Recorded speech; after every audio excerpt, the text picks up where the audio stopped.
शुरू करते हैं जनरल सर्जरी। अच्छा जी, जनरल सर्जरी में है जीआईटी। जीआईटी पहला पोर्शन इज इसोफेगस। है इसोफेगस में हम लोगों ने मेडिसिन में गर्ड पढ़ा था। गर्ड का पहला इलाज तो होता है कि हम लोग क्या काम करें कि पेशेंट को वो दें, पीपीआईज दें, प्रोकाइनेटिक्स दें। पीपीआई का काम करेगा, यहाँ पे एसिड को काम करेगा। ठीक है। एसिड की जगह बनाई है अल्लाह ताला ने स्टमक को। तो अगर किसी वजह से ये जो एसिड है जो वापस इसोफेगस में जाना शुरू हो जाए, जिसका गैस्ट्रो इसोफेजियल रिफ्लक्स डिजीज, ये आप लोगों ने बड़ी तफसील से पढ़ा था मेडिसिन के अंदर। मेनली इसकी क्या वजह होती है? Hydel hernia. याद है? ये हाइड्रल हर्निया। ठीक है। असल में ये जब इसोफेगस गुजरती है ना डायफ्राम के अंदर से, तो डायफ्राम की जो ओपनिंग होती है ना, वो डायफ्राम जो कि मसल है, तो मसल में से गुजरती है, तो उस मसल की वजह से इसोफेगस ऐसे पकड़ी हुई होती है। और किसी वजह से ये एनेटमी डिस्टॉर्ट हो जाए तो क्या होगा कि ये जो स्टमक की एनेटमी, स्टमक थोड़ा सा ऊपर पुश हुआ हुआ हो, स्लाइडिंग, पैरास्लाइडिंग। ये आपको याद होगा, हमने हर्निया की टाइप्स पढ़ी थी, हार्टल हर्निया। उसकी वजह से क्या होगा कि ये जो स्टमक में से इस वक्त स्टमक में एंटर हो रही होती, तो ये वाला सुराख खुला रह जाए। लोअर स्फिंक्टर बनता है, उसी वजह से है। तो स्टमक का एसिड यहाँ से ऊपर जाना शुरू हो जाएगा। स्टमक की अपने अंदर तो प्रोटेक्टिव लेयर मौजूद होती है ना, लेकिन इसोफेगस इस मकसद के लिए नहीं बनी होती। उसकी वजह से क्या होगा कि लोअर इसोफेगस के ऊपर मेटाप्लेजिया डेवलप होगा। मेटाप्लेजिया क्या होता है? एक एपिथेलियम से दूसरे में, ठीक है, सर, एक एपिथेलियम दूसरे एपिथेलियम में कन्वर्ट हो जाए। ठीक है, यहाँ पे नामरी एपिथेलियम कौन सी होती है? क्यूबाइडल एपिथेलियम होती है। ठीक है, तो क्यूबाइडल एपिथेलियम जो है वो किस चीज में कन्वर्ट हो जाए? कोलमनर में, कोलमनर में कन्वर्ट हो जाए। इसको कहते हैं मेटाप्लेजिया। मेटाप्लेजिया उसकी वजह से होगा क्या कि ये पहला स्टेप होता है टुवर्ड्स फॉर्मेशन ऑफ malignancy। ठीक है। जो कि हमारी गट के अंदर ग्लैंड्स होते हैं, तो जहां पे भी ग्लैंड्स हो वहां पे कौन सा कैंसर बनता होता है? एडिनोकार्सिनोमा। एडिनोकार्सिनोमा। तो आप लोगों ने एडिनोकार्सिनोमा याद रखना है गर्ड के साथ। एडिनोकार्सिनोमा किसके याद रखना है? गर्ड के साथ। इस फेगस के अपर हाफ में कौन सा कैंसर होता है? Squamous cell carcinoma. जो लोअर हाफ होता है वहां पे एडिनोकार्सिनोमा। Squamous cell carcinoma. और नीचे होता है एडिनोकार्सिनोमा।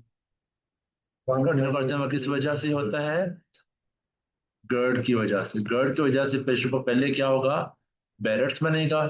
बैरेट्स क्या चीज होती है? ये जो मेटाबॉलिज्म मैंने आपको बताया कि simple epithelium barrel epithelium columnar में कन्वर्ट हो जाए, जिसके बाद बैरेट्स। हमें कैसे पता चलेगा कि बैरेट्स में कन्वर्ट हो गया होगा? एंडोस्कोपी पे उसका जो मार्जिन है वो ऊपर आए होते हैं। ठीक है, शाबाश। और बेस्ट टेस्ट इज बायोप्सी। वो एपिथेलियम को हम अपनी आंखों से किस चीज में देखेंगे? बायोप्सी के थ्रू देखेंगे ना, तो बेस्ट टेस्ट इज बायोप्सी। ठीक है। तो अगर पेशेंट को सिंपल पीपीआई से और उससे मसला हल ना हो रहा हो, फिर हम उसके लिए सर्जरी रेफर करते हैं। तो सर्जरी में हम क्या काम करेंगे? वो करते हैं नाइसन फंडोप्लाइकेशन। नाइसन फंडोप्लाइकेशन बेसिकली क्या चीज होती है कि जो स्टमक का जो मुंह होता है उसको बांध देते हैं थोड़ी सी एडजस्ट करके। क्या करते हैं ताकि जो वो जो हो रही है रिफ्लक्स जो हो रहा है वो कम। ठीक है। स्तंभों को इस तरफ पकड़ के ऐसे अपने गिर्द रैप कर देते हैं। उससे होगा क्या कि जो जहाँ से स्तंभ के घुटन ऊपर जा रहे हैं वो जरा कम हो जाए। ठीक है। अगर मतलब फूड भी मुश्किल से अंदर जाएगा तो वो नैरो डाउन हो जाएगी तो फूड चली जाती है। वो अब हमने क्या किया है कि ये जो ऊपर से ये डायफ्राम है ना, तो डायफ्राम में ये इस फेकस नीचे आ रही है, तो हमने इसको गिरा लगाई है ताकि स्टमक खुद इस तरफ ऊपर ना जाए। ज्यादातर जो होती है गर्ड, वो किस वजह से होती है? वैसे हाइटल हर्निया की वजह से होती है। हाइटल हर्निया बेसिकली क्या चीज होती है कि स्टमक इटसेल्फ स्लाइड होके ऊपर की तरफ गया होता है। नहीं, ये नॉर्मल नॉर्मल है ना, इस तरह की इसफेगस जैसे आ रही है डायफ्राम में से होके।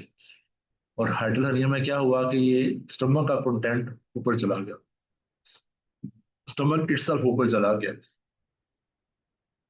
ठीक है, तो हमने क्या किया है कि इसके नीचे से इसको ऊपर जैसे गिरा लगा दी है, ताकि नीचे से ये जरा मोटा हो जाए और ये ऊपर स्लाइड ना कर। फंडो प्लाइकेशन, फंडस, हमारी स्टमक का ये वाला हिस्सा इसका फंडस। प्लाइकेशन मीन्स फिक्स करना। तो फंडस को ऐसे इसके घुमा के ऐसे फिक्स कर देते हैं ताकि ये ऊपर की तरफ ना जाए, और ये जो नेचुरल हमारा डायफ्राम है इस फिगर्स को दबा के रखे, ताकि वो नेचुरल स्फिंक्टर वाला काम वो करता है। ठीक है, इसके साइड इफेक्ट्स क्या हो सकते हैं?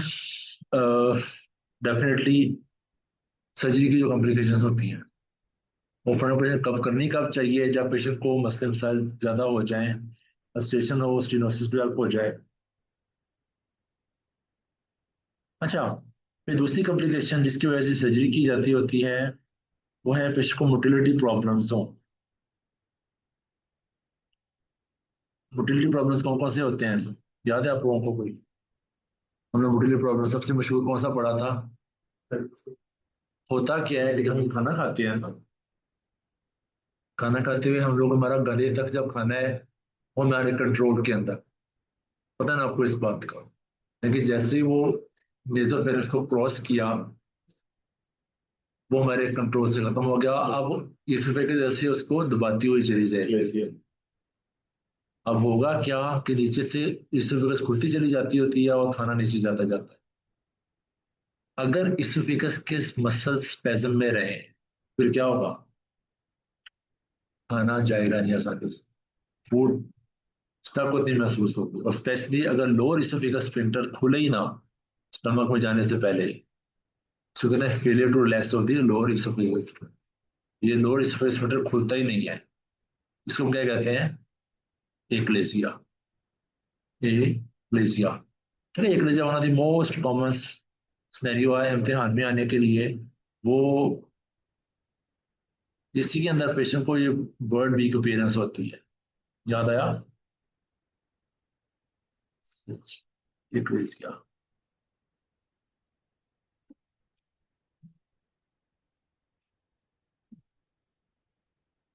ये बर्ड वीक अपीयरेंस। ये टेस्ट कौन सा है? Barium swallow, barium swallow.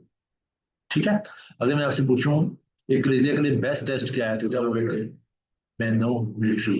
Lower space printer के ऊपर प्रेशर का चेक किया जाता है। प्रेशर चेक करेंगे, क्या देखेंगे कि ये जब खाना ऊपर से नीचे आता है तो ये मसल खुलता नहीं है, मसल स्पेजम में ही पड़ा हुआ है। ठीक है, इसी तरह एक सिनेरियो आता होता है, इसको कहते हैं नट क्रैकर इसोफेगस। नट क्रैकर इसोफेगस, उसके अंदर जो आपकी इसोफेगस होती है वो डिफ्यूजली स्पेजम में गई होती है। इसमें सिर्फ लोअर पोर्शन नहीं है, इसमें सारी इसोफेगस ही डिफरेंट जगह से स्पेजम में गई। स्पेजम से क्या मुराद है? कंस्ट्रिक्टेड है, बंद है। ठीक है, तो हम लोगों ने याद रखना है इसको, नेटफ्लिक्स और एक्लेजिया। एक्लेजिया के लिए हम लोग क्या काम करते हैं कि पहले वो डालते हैं, एंडोस्कोप डालते हैं, बैलून से इसको डायरेक्ट कर दी, बैलून से डायरेक्ट कर देते हैं। अगर बैलून से डायरेक्ट ना हो, दोबारा फिर हो जाए, इसके अंदर बचना टॉक्सिन लगाया जाता है, सीसीबी दिए जाते हैं, कैल्शियम ब्लॉकर्स, ये सारे स्मूथ मसल रिलैक्सेंट्स हैं। अगर ये काम ना कर रहे हो फिर क्या करते हैं यहाँ पे? मायोटमी का मसल्स को खोल देते हैं ताकि वो स्पैज़म जरा रिलीज हो जाए। ठीक है, तो ये सर्जरी का प्रोसीजर हो गया इसका। इसी तरह सी एस फिगस है। अब सी एस फिगस में सिनेरियो किस तरह आएगा? डिस्फेजिया होगा, लेकिन किस तरह का होगा? पहले सॉलिड देन लिक्विड, पहले सॉलिड्स देन लिक्विड्स। ठीक है, उसके अंदर जो स्ट्रक्चर आता है वो इरेगुलर स्ट्रक्चर आता है। पेरेंट्स वेलो के ऊपर इरेगुलर नैरोइंग आती है। ठीक है, तो डेफिनेटली जितने भी कैंसर होते हैं उनका पहला इलाज क्या होता है? सर्जरी। अगर वो फैल चुके हों देन फिर इस जगह पे स्टंट डाल दें, रेडियोथेरेपी करें, कीमोथेरेपी करें, पहला इलाज ही सर्जरी करके। वो कैंसर ने वैसे नहीं जाना ना। अब इस तरह के अंदर लीजन पड़ी हुई है तो खाना रुकेगा ही यहाँ पे, डिस्फेजिया। ठीक है, ये हम लोगों ने सारी चीजें मेडिसिन में पढ़ के आए हैं। फिर हम लोगों का सिनेरियो आएगा कि पेशेंट है, उसने कोई बहुत ज्यादा खाना खा लिया है, तो बहुत ज्यादा अल्कोहल ले लिया है, तो उसको बहुत ज्यादा उल्टियां आई हैं। कभी खुद उल्टी फील की है? उल्टी आई होगी डेफिनेटली, बंदे में ज्यादा सारा कुछ ही बाहर आ रहा है। और और जो कार्य होते हैं वो क्या होता है बेसिकली, वो नीचे से स्टमक जोर लगा रहा होता है वापस आने के लिए ऊपर। तो क्लोज एलियस के अगेंस्ट जब वो जोर लगता है स्टमक का, तो क्या होता है, उस जगह से जगह वो छिल जाती है। वैसे कहना हमारे पहले सादा उल्टियां आई हैं, देन खून की उल्टी आई है, तो डायग्नोसिस इज मेलरी पीस। अब यही पेशेंट कहता है कि मुझे सख्त चेस्ट पेन स्टार्ट हो गई है, फिर उसको क्या हो गया है, इसोफेजियल रप्चर हो गई है, इसोफेजियल परफोरेशन हो गई है। इसको कहते हैं bore leaf syndrome. Bore leaf syndrome.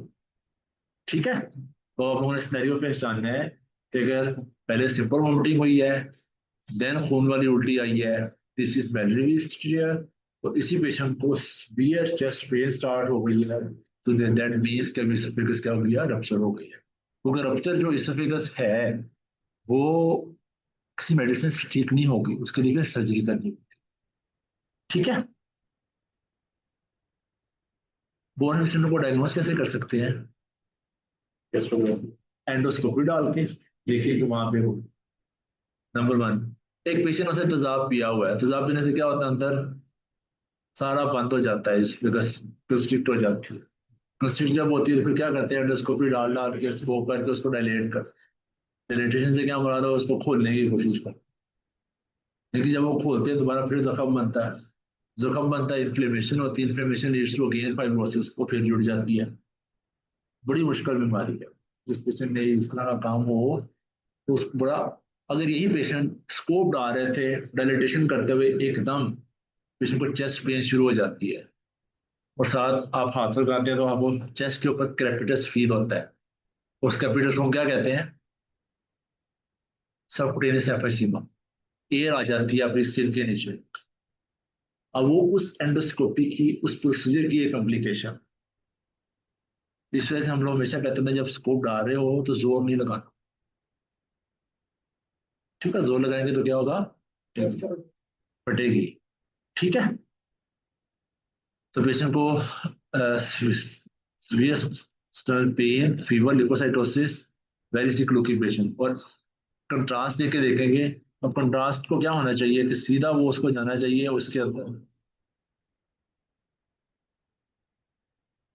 सीधा सीधा रास्ते में अपने होना चाहिए। लेकिन अगर वो मिडास्टिन में पहुंचा हुआ हो कंट्रास्ट, इसका मतलब है कि वो वहां से लीक होके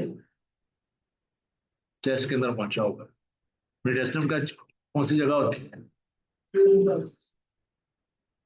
पूरे शाबाश, मिडास्टिन क्या होता है? सेंटर किस चीज का सेंटर होता है? बॉडी का सेंटर होता है। दोनों लंग्स का दरमियानी हिस्सा इस कॉल्ड मिडियास्ट्रियम। दोनों लंग्स के दरमियान वाला हिस्सा इस कॉल्ड मिडियास्ट्रियम। तो उसको, क्योंकि वहां पे भी इसोफेगस पड़ी है, हार्ट पड़ा हुआ है, ट्रेकिया पड़ी है, तो इसोफेगस में कंट्रास्ट निकल के बाहर आ गया है, वो मिडियास्ट्रियम में आएगा ना। मिडियास्ट्रियम में आएगा तो वहां पे क्या होगा, पेशेंट को हमें कंट्रास्ट बाहर नजर आ। इंस्ट्रूमेंटल प्रोफेशन में आपको समझा दी कैसे होती है। आप इस तरह का पेशेंट है, आप ये इसोफेगस है, अब हमने इसको, इसकी वजह से ये जगह बहुत ज्यादा पिलपिली सी हुई हुई है, किसी पाइप में जंग लग जाए, उसमें से कोई चीज गुजारे तो उसके फटने का इम्कान ज्यादा होगा। तो इसके साथ भी यही होगा ना। अब इस यहाँ से हमने स्कोप पास किया, पेशेंट को एकदम चेस्ट पे स्टार्ट हो, क्या हुआ, इस फिजिकल परफोरेशन हो। ठीक है, तो सडन चेस्ट पेन, फीवर। अच्छा जी, देन लेते हैं स्टमक का कार्सिनोमा और एडिनोकार्सिनोमा एंड लिम्फोमा। डेफिनेटली जितने भी कैंसर होते हैं उनका पहला पहला इलाज इज सर्जरी। तो सर्जरी कैसे कर सकते हैं? पहले तो हमने उस पर वो देखना है ना, वो स्टेज के ऊपर है, और करेंगे तो स्प्रेड हो जाएगा, उसके बायोप्सी। वो डेफिनेटली डेफिनेटली पहले हम लोग तो बायोप्सी एंडोस्कोपी करते हैं, बायोप्सी करते हैं, कंफर्म करने के उसकी जितने भी कैंसर होते हैं स्टेजेस की जाती है। कैंसर किस स्टेज के ऊपर है, लाइक सिर्फ स्टमक की वाल के अंदर है या फैल के आसपास के एरियाज को उसने इन्वॉल्व किया हुआ है। कंफर्मेशन के बाद डेफिनेटली आप सिंपल वो भी ना कर सकते हैं, वालेकुम सलाम। बायोप्सी। बायोप्सी से कंफर्म होगा कैंसर है। अब कैंसर का मतलब ये है कि अनकंट्रोलेबल ग्रोथ है, वो अनकंट्रोलेबल ग्रोथ है, उस ग्रोथ ने फैलना है। बेसिकली बॉडी में कैंसर डेवलप क्यों होता है? कोई अगर हमारे जिंदगी में हमारे पेरेंट्स का क्या रोल होता है? सही रास्ते पर लगना। अगर पेरेंट्स शुरू से ही आपको आपके हाथ पे छोड़ दें तो क्या होता है? बिगड़ जाता है बच्चा, नशे में पड़ जाता है। ठीक है, हमारी पेरेंट्स की हमारे पर नजर ना हो तो क्या होगा? इस तरह बॉडी का होता है ट्यूमर स्प्रेसर जीन्स, दो चीजें होती है, एक होते हैं ट्यूमर स्प्रेसर जीन और एक होते हैं ऑन्कोजीन्स। एक बच्चा जिसको शुरू से ही बहुत ज्यादा यशीन, उसको किसी चीज से मना नहीं किया गया, उसके बिगड़ने के अमकान ज्यादा होंगे। दूसरा, उसके पेरेंट्स भी नहीं है ऊपर से, और पेरेंट्स आपस में लड़ते रहते हैं, तो पेरेंट्स को समझ लो ट्यूमर स्पेशल जीन है, और उनको जीन है कि उसके अपने अंदर एक कीड़ा है, तो जो उसको तंग करता है कि मैं ड्रिफ्टिंग करूं, मैं लड़ाइयाँ करूं, उसके मरने के अमकान ज्यादा होंगे ना उस लड़के के। यही ट्यूमर के साथ हो रहा, और अनकंट्रोलेबल ग्रोथ होती है। अनकंट्रोलेबल ग्रोथ उसने फिर फैलना होता है। जब आप एक चोरी पे मना नहीं करेंगे तो नेक्स्ट बड़ी चोरी करेगा ना, फिर आखिर का या फिर तो चल चल। देखिए ये काम यहाँ पे हो रहा होता है।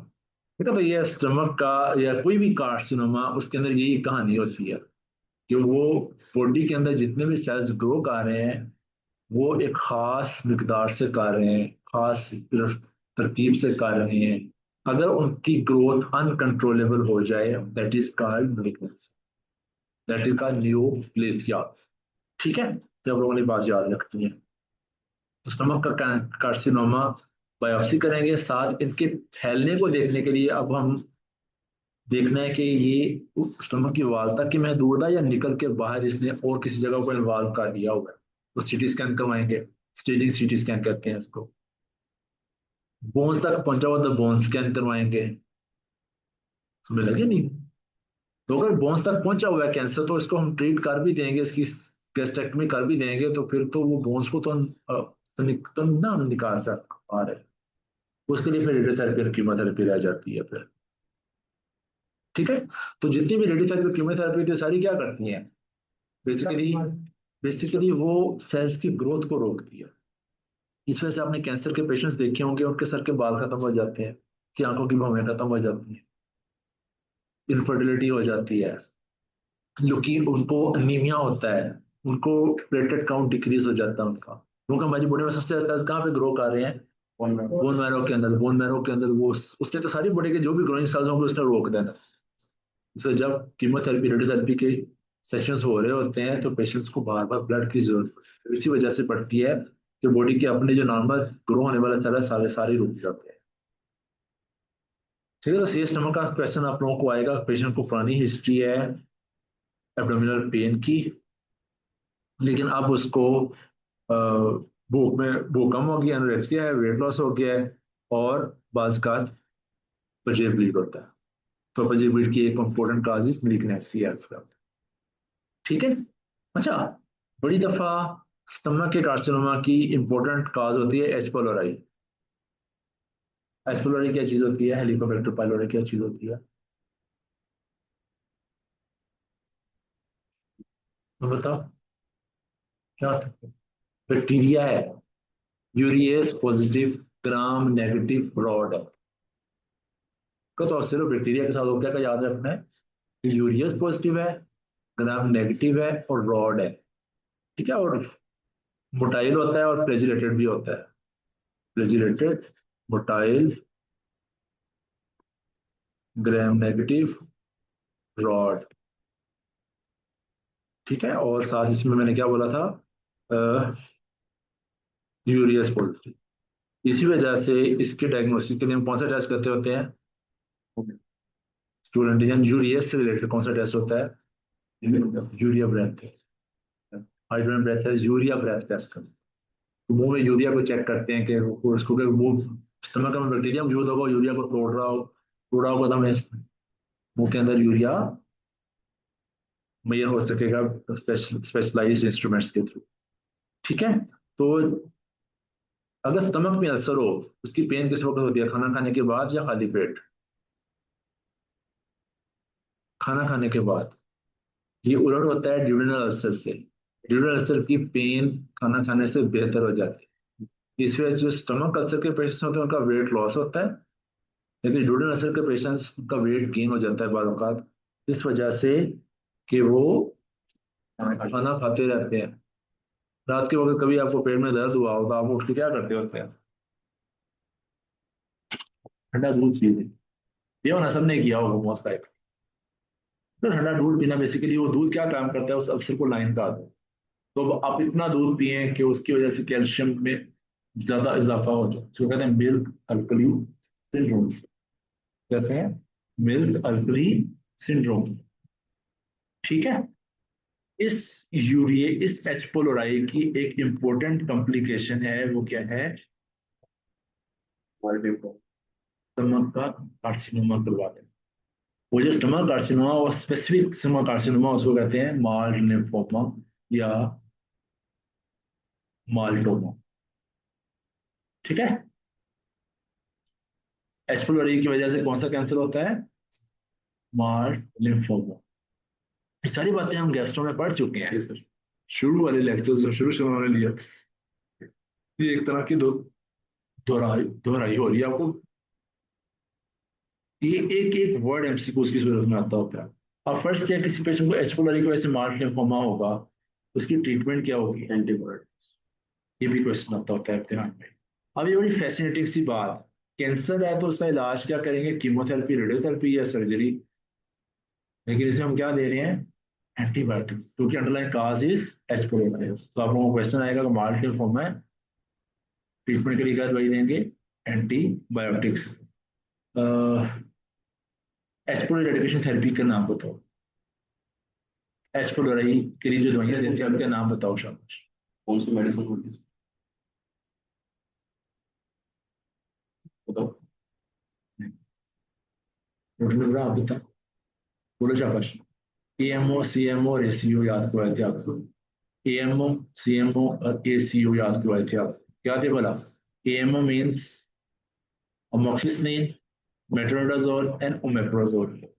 ठीक है, CMO means erythromycin, metronidazole and omeprazole। अपनी लाइफ में लिखी जाने वाली मोस्ट कॉमन दवाइयों में से ये वाले कॉम्बिनेशन भी शामिल हैं, क्योंकि हमारी कौमी बीमारी है ना पेट में दर्द। मैंने आपको इस पर लतीफा भी सुनाया था ना कि हम मैं क्लास पढ़ा रहा था, तो मैंने कहा कि पेशेंट ओपीडी में सामने आके बैठता ना, तो बंदे के जहन में आना शुरू होता है कि होने का मेरे रहते दर्द है। तो पीछे से हॉस्पिटल की आवाज आती है कि सर हम दुआ भी यही गा रहे होते हैं। तो पेट में दर्द का जब वो कहेगा तो हम उसको पीपीआई, नोस्पा जोस्पा के लिख देंगे। अगर उसने कुछ और बोला तो समझ नहीं आने इसको क्या लिखना है। तो ये एएम और सीएमओ का आपको बताओ कि हम लोग एच pylori की रेडिकेशन थेरेपी क्या देते हैं। अच्छा जी, देन आता है अ, नीचे स्मॉल इंटेस्टाइन। स्मॉल इंटेस्टाइन की जो सर्जिकली सबसे इंपॉर्टेंट बीमारी है वो इंटेस्टिनल ऑब्स्ट्रक्शन। अब ये हमारी इंटेस्टाइन है। इंटेस्टाइन हमारी खुराक यहाँ से शुरू होती है, मुंह से शुरू होती है और मोशन के रास्ते निकल जाती है। वो वहां तक पहुंचती कैसे है कि हमारी गट मसल से मूव कर, गट का मूव करना जरूरी है। अब गट का मूव करना रुक जाए किसी वजह से, और दो वजह से रुकता होता है, या वो किसी जगह पे ऑब्स्ट्रक्शन हुई है, या गट की मोटिलिटी रोक खत्म हो गई। गट की मोटिलिटी खत्म होने को क्या कहते हैं, पैरालिटिक आइलियस। मोटिलिटी खत्म हो गया क्या कहते हैं, पैरालिटिक आइलियस। वो किस वजह से होती है, हाइपोक्रीमिया की वजह से। मुझे ना हाइपोक्रीमिया याद आया। नर्व की कंडक्शन के लिए हम लोगों ने क्या कौन से दो इलेक्ट्रोलाइट्स पढ़े थे बड़ा, सोडियम और पोटेशियम। तो इससे पोटेशियम बहुत इंपॉर्टेंट है। तो हाइपोकलीमिया की वजह से पैरालिटिक आलिस होता है, उसको एडायनामिक आलिस भी कहते हैं, नॉन ऑब्स्ट्रक्टिव पैरालिटिक आलिस भी कहते हैं। ठीक है। अच्छा, अब ऑब्स्ट्रक्शन जो होती है वो या गट के अंदर कोई चीज फंस गई है, गट के अंदर कोई ट्यूमर है, या कोई पथरी है, या पेशेंट को आदत है बाल खाने की। फिर वो होता है ना, और कहते हैं, बाल तोड़ा, उंगली पे लपेटा, लपेट कर उसको खा लिया। ये एक साइकेट्रिक बीमारी है प्रॉपर। हाँ, उसकी वजह से स्टमक टेस्टल ऑब्स्ट्रक्शन भी हो जाती है। इसको क्या कहते हैं, बिजोर। ये देखो, इतने बड़े बड़े गुच्छे निकले हुए हैं अंदर से। बढ़िया नहीं, स्टमक का मुंह मुंह बंद हो गया। ठीक है, तो ये प्रॉपर एक बीमारी है। और सुना है, बंदा जो चीज लोहे की नजर आती है वो खा जाता है, किले खा जाता है। कहता है उसने एक बस खरीद के रखी हुई है, उसका अगले 3 साल में सब खाने का ही रहता है। हाँ हाँ हाँ। अच्छा, ऐसी चीजें खाना जो खाने वाली नहीं होती, इसको क्या कहते हैं, पाइका। पाइका पता है आपको, सबको पाइका। क्या ऐसी चीजें मट्टी खाना, बच्चे मट्टी खाते हैं ना, तो उसकी वजह क्या होती है कि खुराक नहीं है लेकिन उसको खाने को दिल कर रहा है, वो पाइका है। तो किस चीज की निशानी होती है भला, आयरन डेफिशिएंसी में। तो बच्चों को पेट में कीड़े, सबसे इम्पोर्टेंट कहा है आयरन डेफिशिएंसी की। आयरन डेफिशिएंसी की वजह से वो मिट्टी खाने की वजह से कीड़े बनते हैं, और उन कीड़े की वजह से अनीमिया होता है, अनीमिया की वजह से दोबारा मिट्टी खाते हैं। हमें लगे इस वजह से वो सर का चाल रहा होता है, मिट्टी नहीं खाना रोकना है। जैसा वो बच्ची छोटी सी की वीडियो थी, इसके मुंह के ऊपर ना स्वाह लगी हुई थी। स्वाह पता क्या होती है, राख जो होती है। उसकी अम्मा पूछती तू की खादा, मैं स्वाह खाती है। कितने चुनिया नहीं खाती, तो 2 चुनिया नहीं स्वाह खाती है। राख खा लिया उसने। किसी ने कहते हैं, खाना बनाया है, क्या बनाया, मुझे नहीं पसंद, जा स्वाह खाना जाके। ये भी सुना होगा ना आपने। अच्छा जी। तो इंटेस्टिनल ऑब्स्ट्रक्शन, ऑब्स्ट्रक्शन होता है कि न्यूमन के अंदर इंटरल्यूमिनल ऑब्स्ट्रक्शन हो जाए। दूसरा, कि बाहर से कोई चीज दबा रही है, बाहर किसी पेनक्रियास का ट्यूमर बन गया, कोई लिम्फ नोड है, उसने इंटेस्टाइन को दबाना शुरू कर दिया, तो एक्स्ट्रा न्यूमिनल हो गया, टीबी, ट्यूबरकुलोसिस। या बड़ी सबसे कॉमन एडहेरियंस। एडहेरियंस क्या होती हैं, जब कभी कोई पुराना ऑपरेशन हो, तो ऑपरेशन की वजह से अंदर इन्फ्लेमेशन की वजह से फाइब्रोसिस डेवलप हुई हो, वो फाइब्रोटिक बैंड जो होते हैं पकड़ लेते हैं इंटेस्टाइन।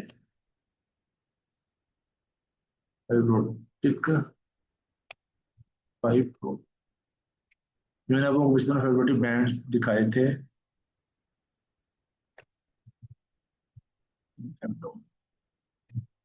एडहेरियंस रेडियोलॉजी दिखा दी। मैंने पिछले दिन आप लोगों को दिखाई थी, तो उसको क्या कहते हैं बोला, जो ओवेरियन, ओवेरियस के साथ यूट्रस से लेके ऊपर तक जाता है, उसके उस तक, हाँ, वायलेंट शेप जो बनते होते हैं, वो मुझे उसका भी नाम याद आ जाएगा।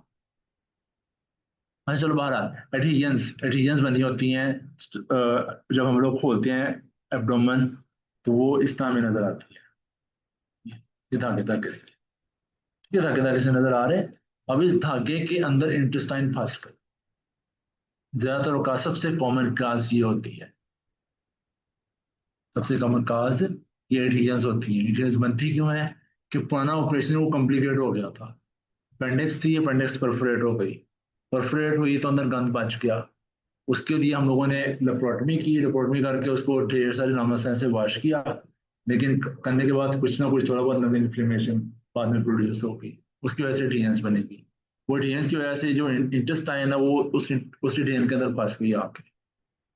ठीक है, तो इसकी वजह से इंटेस्टिनल ऑब्स्ट्रक्शन हो जाती है। देखो, अगर इस तरह डीएनए अंदर बनी हुई है तो गट इसके अंदर आके फंसेगी। ठीक है, तो DNS are basically fibrotic bands. तो पेशेंट प्रेजेंट कैसे करेगा? अब इंटेस्टाइन रुक गई है, नॉर्मली इसको रुकना नहीं चाहिए था, रुकी है तो पेशेंट को क्या कंप्लेन आएंगी? तो शाबाश, अब पेन होगा, वो क्या होगा? कॉन्स्टिपेशन होगी, एब्सोल्यूट कॉन्स्टिपेशन, पेशेंट का फेटस भी पास नहीं होगा। ठीक है, और क्या होगा? वॉमिटिंग, जब खाना आगे नहीं जा रहा फिर पीछे की तरफ आएगा, वॉमिटिंग। ठीक है, शाबाश। और खाना आगे नहीं जा रहा तो उधर इकट्ठा हो रहा तो एब्डोमिनल डिस्टेंशन। तो आप लोगों ने स्टडी में चीज ऐसे पहचानी, एब्डोमिनल डिस्टेंशन, वॉमिटिंग और absolute constipation are feature of intestinal obstruction. ठीक है, पेशेंट को पॉलिटिव abdominal pain, vomiting, abdominal distension and no passage of gas and faeces. ये है इंटेस्टिनल ऑब्स्ट्रक्शन का scenario, one of the most common scenario, step 1 step 2 दोनों में आने के लिए। अब एडहेजंस की वजह से स्टमक के अंदर वो हो गया है। अब मैं इस पेशेंट की करवाता हूँ एक्सरे करवाता हूँ, तो एक्सरे में मुझे क्या मिलेगा?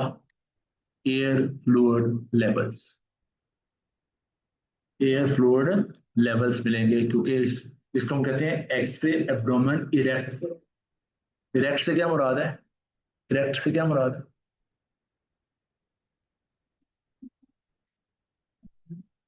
सीधा खड़े होके एक्सरे करना, उसको कहते हैं, बंदे को खड़े करके एक्सरे किया गया। समझ लगी नहीं? तो ये इंटेस्टिनल ऑब्स्ट्रक्शन का एक्सरे तकरीबन हर वाइवे में पूछा जाता है। ठीक है, तो उसमें ऑप्शन में भी आपको दिया हुआ कि लेटे लेटे एक्सरे करना है कि खड़े होकर करना है एक्सरे। तो खड़े होकर एक्सरे करने को कहते हैं एक्सरे एब्डोमेन इरेक्ट। ठीक है, ये इरेक्ट एब्डोमेन एक्सरे। आप लोगों ने तो लिखे भी होंगे जिन्होंने सर्जरी की ऑब्जर्व की हुई है ना। ठीक है, तो ये एयर काली नजर आती है और फ्लूइड जो है उसका लेवल नजर आता है। एयर काली नजर आती होती है, फ्लूइड का हमें वो पानी ने हमेशा क्या बनाना है? अपना एक लेवल बनाना है। ठीक है, तो इंटेस्टिनल ऑब्स्ट्रक्शन का वजह बड़ा एक्सरे आप लोगों को याद हो लाजमी तौर पे। अब इस पेशेंट को मुसलसल वॉमिटिंग होती चली जा रही है, इस पेशेंट को मैनेज कैसे करेंगे? आईवी फ्लूइड, शाबाश। इस पेशेंट को एंटी डालेंगे, आईवी लाइन पास करेंगे, फ्लूइड स्टार्ट करेंगे।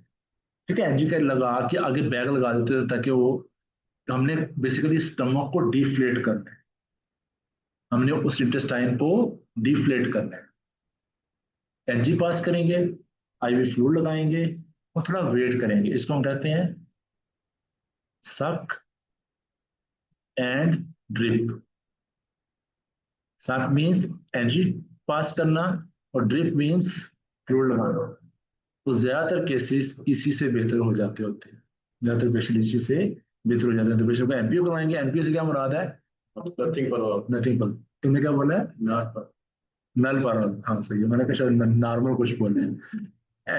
एनजी डाली, फ्लूइड दिया, और साथ ही मेनली पेशेंट इसी से ठीक हो जाते होते हैं। अगर पेशेंट इससे ठीक नहीं होता, एब्डोमिनल पेन वर्सन हो जाती है। अब इसका क्या मतलब हुआ कि अंदर अब उसने उसकी उसका गल घोटना शुरू कर दिया है। इस एडहेजंस ने क्या काम करना शुरू कर दिया है?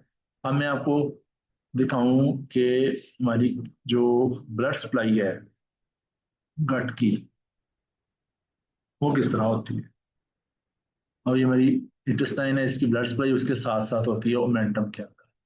अब ये साथ ही ब्लड सप्लाई भी क्या हो रही है, वो अगर एक इंटेस्टाइन फंसी हुई है, उसकी ब्लड सप्लाई भी कंप्रोमाइज होगी। ब्लड सप्लाई कंप्रोमाइज होगी तो क्या होगा? नेक्रोसिस होगा। उसकी क्या मैनिफेस्टेशन आएगी? पेशेंट का ब्लड पेन वर्सन होगी, सीबीसी में टीएलसी काउंट रेज होना शुरू हो जाएगा, एपीजीज के ऊपर लैक्टिक एसिडोसिस आ जाएगा। अब इसका मतलब है काम खराब है। तो एक आधे दिन अगर देखते होते हैं कि अगर वो नहीं इंटेस्टिनल ऑब्स्ट्रक्शन रिलीव हो पा रही एनजी से, फ्लूइड से, फिर क्या काम करेंगे? खोलेंगे, लेप्रोटमी करेंगे, उस पर करके फिर उस इंटेस्टाइन को वहां से आजाद करवाएंगे। ठीक है, ग्रीन एनिमा वो करते हैं। इंटेस्टिनल ऑब्स्ट्रक्शन की एक टाइप होती है जो वाल्वुलस, वाल्वुलस और इंटरसेप्शन अभी आगे आ रही हैं। ठीक है, तो इसको हम कहते हैं स्ट्रेंगुलेटेड ऑब्स्ट्रक्शन, जब ब्लड सप्लाई कंप्रोमाइज हो जाए। ब्लड सप्लाई कंप्रोमाइज, स्ट्रेंगुलेशन से क्या मुराद है? स्ट्रेंगुलेशन से क्या मुराद है? तो छुटे मार के हो तुम्हारी एक व्यक्ति से ही, जो शाबाश, इसके मार लो छुटे किसी को। स्ट्रैंगुलेशन से क्या मुराद है? लो जी, फांसी देना, ट्रायंगल करना है। फांसी देना, हाँ, गला घोंटना। अलग। गला घोंटने से क्या होता है? हमारे बंद होता है ना, सांस बंद होता है, ब्लड ब्लड सप्लाई बंद होती है। स्ट्रैंगुलेशन का मतलब फांसी देना होता है। तो स्ट्रैंगुलेटर ऑब्स्ट्रक्शन से क्या मुराद है? हम ब्लड वेसल्स बंद कर रहे हैं उस एरिया की। तो ये एक सीवियर कंडीशन है, इसमें एब्डोमिनल पेन वर्सन हो जाएगी, उसको कहते हैं पेरिटोनाइटिस। ठीक है, पेशेंट शॉक में जाना शुरू हो जाएगा, पल्स रैपिड, ब्लड प्रेशर कम, यूरिन आउटपुट कम हो जाएगा, सीबीसी पे टीएलसी रेज हो जाएगा, और एबीसी पे लैक्टिक एसिडोसिस डेवलप। ठीक है, तो ऐसी कंडीशन हो तो उसको हम क्या क्या क्या काम करेंगे, उसके फुल तौर पे सर्जरी करेंगे। मैकेनिकल इंटेस्टाइनल ऑब्स्ट्रक्शन है, मैंने आपको बता दी कि किसी डीएनस की वजह से, लिम्फ नोड्स की वजह से, ये किसी फॉरेन बॉडी की वजह से हो तो मैकेनिकल इंटेस्टाइनल ऑब्स्ट्रक्शन। ठीक है, तो पहला इलाज इज सक एंड ड्रिप। अगर नहीं ठीक हो रहा पेशेंट, वर्सन हो रहा है, तो प्रॉब्लम। अक्सर औकात इसका जब स्टेप 2 में सवाल आता होता है तो वो इसमें एक्सरे देते हैं, पूछते हैं का डायग्नोसिस। सबसे पहले पूछते हैं इन्वेस्टिगेशन क्या है, तो इन्वेस्टिगेशन है एक्सरे एब्डोमेन इरेक्ट। डायग्नोसिस क्या है? Small intestinal obstruction. मैनेज कैसे करते हैं तो आप लोगों को जवाब होता है सर्जरी। सर्जरी से पहले बहुत सारे काम, रिससिटेशन, रिससिटेशन, फ्लूइड देना, एनजी पास करना, इलेक्ट्रोलाइट्स करवाना, सीबीसी भेजना। तो ये हमारे जो आप लोगों के करने वाले काम। हॉस्पिटल को मैक्सिमम हद तक दे देते होते हैं और लॉकडाउन बंद करना देते होते हैं, खुलवाते नहीं है। नहीं है नहीं, जब वो खाना शाना खिलाओ तो फिर वो तो बकरा ढूंढ रहे होते हैं ना। ठीक है, जब भी जिस जिस जगह पे स्मूथ मसल्स हैं, स्मूथ मसल ने कॉन्ट्रैक्ट करना है, तो कॉन्ट्रैक्ट करेगा तो पेन होगी, रुकेगी। कभी हमारा पेट खराब हो जाए तो हमें क्या महसूस होता है कि पेट में दर्द हो या शदीद मोशन, क्या ठीक होगी, वो उसको कहते हैं colicky abdominal, on and off pain होना, पेन का आना और जाना, रुक रुक के होना। कोलिकी मीन्स रुक रुक के होना। ठीक है, फिर आता है कार्सिनाइड सिंड्रोम। कार्सिनाइड जो है ये नॉर्मली हमारी जो होती है ड्यूडेनम, जुजनम और आइलियम, आइलियम के अंदर ज्यादातर होता है ये, और नीचे जो हमारी अपेंडिक्स होती है वहां पे पड़ा हुआ हो सकता है।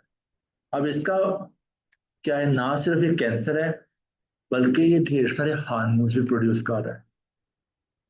उस हार्मोन्स की वजह से पेशेंट को क्या होता है, डायरिया होता है, फ्लशिंग होती है, व्हीजिंग होती है। ठीक है, तो आपको सिनेरियो आएगा कि पेशेंट है, उसको लार्ज अमाउंट डायरिया है, फ्लशिंग, चेहरा सुर्ख होना, और व्हीजिंग क्या होता है? बोलो बोलो शाबाश। अस्थमा में सांस में सीढ़ियों की आवाजों का आना, सांस में सीढ़ियों की आवाजों का आना। ठीक है, तो इसका डायग्नोसिस हम लोग क्या क्या करते होते हैं, यूरिन के अंदर 5 हाइड्रोक्सी इंडोल एसिटिक एसिड उसका लेवल करवाते होते हैं। 5 हाइड्रोक्सी इंडोल एसिटिक एसिड। ठीक है, तो कार्सिनोइड सिंड्रोम का स्टेरियो हम लोगों ने मेडिसिन में, गेस्ट्रो में पढ़ा था।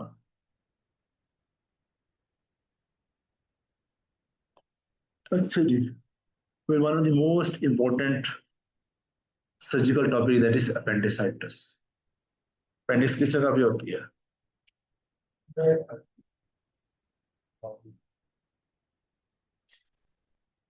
तो वो भी सोए हुए राइट साइड पे। राइट इरेक्ट फसाद, राइट लोअर एब्डोमेन पर। ठीक है, हमारी जो गट जहाँ पे खत्म होती है ना, ये देखो अब स्मॉल इंटेस्टाइन खत्म हो गई, स्मॉल इंटेस्टाइन खत्म होके ये लार्ज इंटेस्टाइन में एंटर हो रही होती है, इसको कहते हैं इलियोसिकल वेल्व। तो इस एरिया को सिकम कहते होते हैं। लार्ज इंटेस्टाइन जहाँ शुरू होती है उस एरिया को क्या कहते हैं, सिकम। सिकम के ऊपर हमारी ये इंटेस्टाइन होती है, अपेंडिक्स होती है। अब इसका क्या मतलब हुआ कि अपेंडिक्स भी एक हमारी बॉडी का, गट का एक पार्ट है, तो इसके अंदर छोटा सा ल्यूमन होता है। ल्यूमन से क्या मुराद है, इसका मुंह होता है, इसका मुंह होता है। अगर यहाँ पे फीसिस की वजह से इसका मुंह बंद हो जाए, तो जिस भी ऑर्गन का मुंह बंद होगा या जिस ऑर्गन की ऑब्स्ट्रक्शन होगी वो पीछे से क्या होना शुरू हो जाएगा, फूलना शुरू हो जाएगा, इन्फ्लेमेशन होगी, इन्फेक्शन होगा। तो इस तरह से प्रेशर इंक्रीज होकर क्या हो सकता है, ये रप्चर हो सकती है, बर्स्ट हो सकती है, रप्चर हो सकती है। तो बर्स्ट अपेंडिक्स, रप्चर अपेंडिक्स, ठीक है, जैसे कॉम्प्लिकेशन है। तो होगी किस वजह से, इस यहाँ से फिकुलित आया, फिकुलित यानी फीसिस का पार्ट आया, उसने इसका मुंह बंद किया, मुंह बंद करने की वजह से अपेंडिसाइटिस डेवलप हो। ठीक है। पेशेंट को पेशेंट प्रेजेंट कैसे करेगा बताओ शाबाश। एब्डोमिनल पेन होगी, जो किस जगह पे होगी, पहले सेंटर के अंदर होगी एपिगैस्ट्रिक एरिया में, और वो शिफ्ट होगी राइट इलियक फोसा में, शिफ्ट होगी राइट इलियक फोसा के अंदर। ठीक है। इसको कहते हैं माइग्रेटरी पेन। इसके लिए हम लोग स्कोर कैलकुलेट करते हैं, इसका मेंटल स्कोर। मेंटल स्कोर क्या होता है, ये आप लोगों से पूछ जाता है। Migration to right lower quadrant, quadrants, abdominal quadrants का आइडिया है, बताओ कितने क्वाड्रेंट्स होते हैं, शाबाश, सबको पता है ना। ठीक है, तो राइट लोअर क्वाड्रेंट पेन। ठीक है, तो एनोरेक्सिया, वो कम हो जाना, vomiting, nausea, tenders in right root. अब राइट इलियक से पेन और टेंडर्स से दोनों में क्या फर्क है।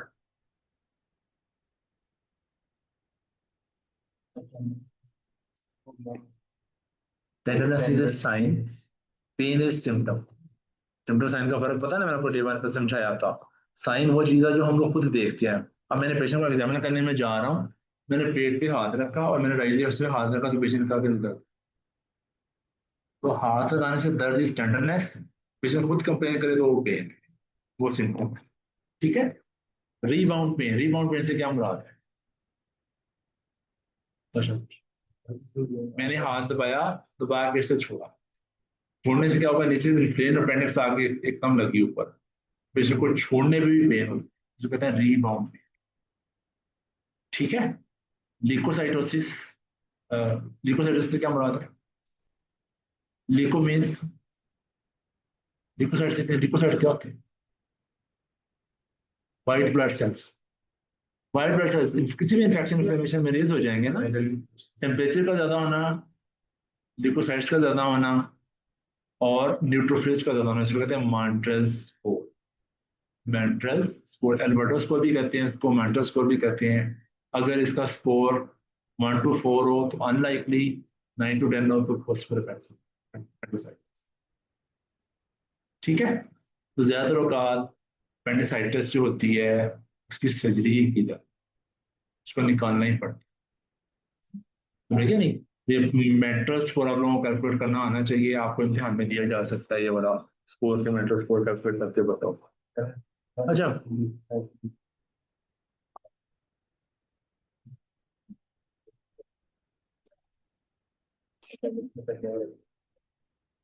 पेनिस में अपेंडिसाइटिस से बनने की वजह से क्या होता है, तो डोज बढ़ गए, ल्यूकोसाइड, न्यूट्रोफिल भी ल्यूकोसाइड्स ही है ना। लेकिन ये सर्किट कनेक्शन एरिया बाय ज्यादातर वो फिकुलेट में वायरस थोड़ा कम अमकान आता है। अच्छा, ये देखो, ये साइन की जो तस्वीर है अक्सर का आपको आई होती है, और इनकी डिस्क्रिप्शन दे के आपसे पूछ सकते हैं कि अपेंडिसाइटिस के साइंस क्या होते हैं। रीबाउंड टेंडेंसी से क्या मुराद है, मैंने दबा के छोड़ा है। ठीक है। अगर मैंने इसी तरह राइट इलियक फसा के बजाय लेफ्ट इलियक फसा में हाथ दबा के छोड़ा, इसको कहते हैं रोपसिंग साइन। राइट के बजाय लेफ्ट में दबा के छोड़ा, इसको कहते हैं रोपसिंग साइन। ठीक है। अगर मैंने पेशेंट को थोड़ा सा लटा के इसकी टांग को हाइपर एक्सटेंड किया, इसको कहते हैं श्वास साइन। होगा इससे क्या, पेशेंट को पेन होगी। ठीक है। अगर मैंने टांग को फ्लैप्स करके अंदर की तरफ मोड़ा है, इसको कहते हैं ऑब्चुलेटर साइन। तो ये सारे साइन क्या है, पेंडिसाइटिस के साइन है। ठीक है। अच्छा, एक और साइन होता है जिसको कहते हैं मैकबर्नी साइन। मैकबर्नी साइन क्या होता है कि पेशेंट को मैक्सिमम टेंडरनेस होती है राइट इलियक फोसा के अंदर। ये अब्लाइकस है, ये एंटीरियर स्फेरिक इलिप्स स्पाइन है। इस साइड से लेटर साइड से 1/3 और इस साइड से 2/3, इनका जो जंक्शन होता है उसको कहते हैं मैकबर्नीज पॉइंट। पेशेंट को इस एरिया में सबसे ज्यादा पेन होती है, इस एरिया में सबसे ज्यादा पेन होती है। पेशेंट की पेन शुरू यहाँ से होती है अम्ब्लाइकस के अराउंड और शिफ्ट हो जाती है इस एरिया के, ठीक है। उसकी अम्ब्लाइकस के अराउंड पेन शुरू होने की रीजन क्या होती है? Nerve supply. फिर बाद में ये पेन लोकलाइज हो जाती है।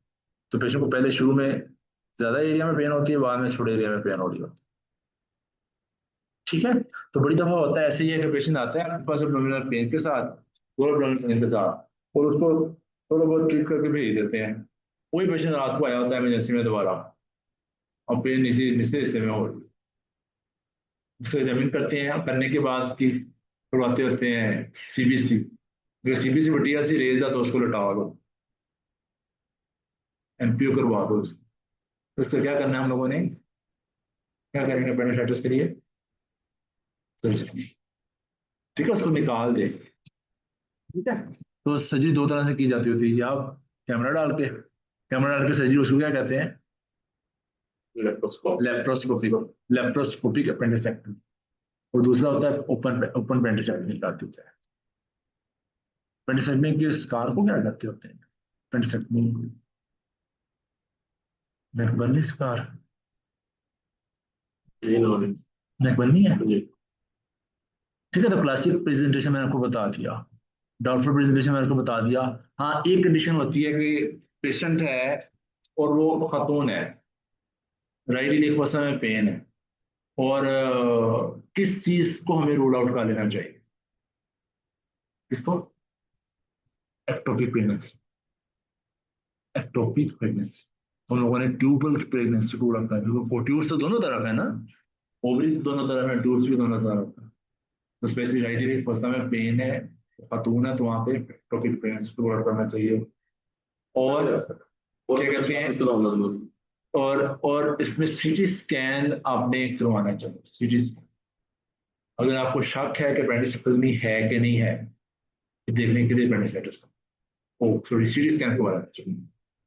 मतलब अगर आपसे पूछा जाए नॉन इन्वेसिव बेस्ट टेस्ट क्या है, तो आप लोगों ने बोलना है सीटी स्कैन।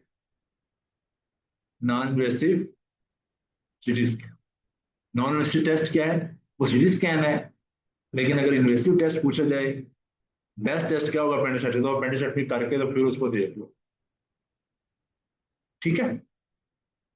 एक बंदा है अपनी, उसके पास डॉक्टर के पास, कहना मेरी वाइफ को ना अपेंडिक्स का दर्द है। तो डॉक्टर कहता है कि हमारी वाइफ को तो मैंने अपेंडिसेक्टमी कर दी हुई है। कहता जरूरी नहीं कि वही वाली वाइफ हो, दूसरी वाइफ की तो हो सकती है। तुम्हें लगी या नहीं? तो ऐसे ऐसे बड़ी दफा लोगों को ये होता है कि मेरी एक दफा अपेंडिक्स काट दी थी तो मैंने बार बार होएगी। अपेंडिसेक्टमी एक ही दफा होती है अभी। तो डाउटफुल कंडीशन के में क्या करवाना है? सीटी स्कैन करवाना है। अच्छा जी, फिर आते हैं सीए कोलोन पे। अब अब फर्ज किया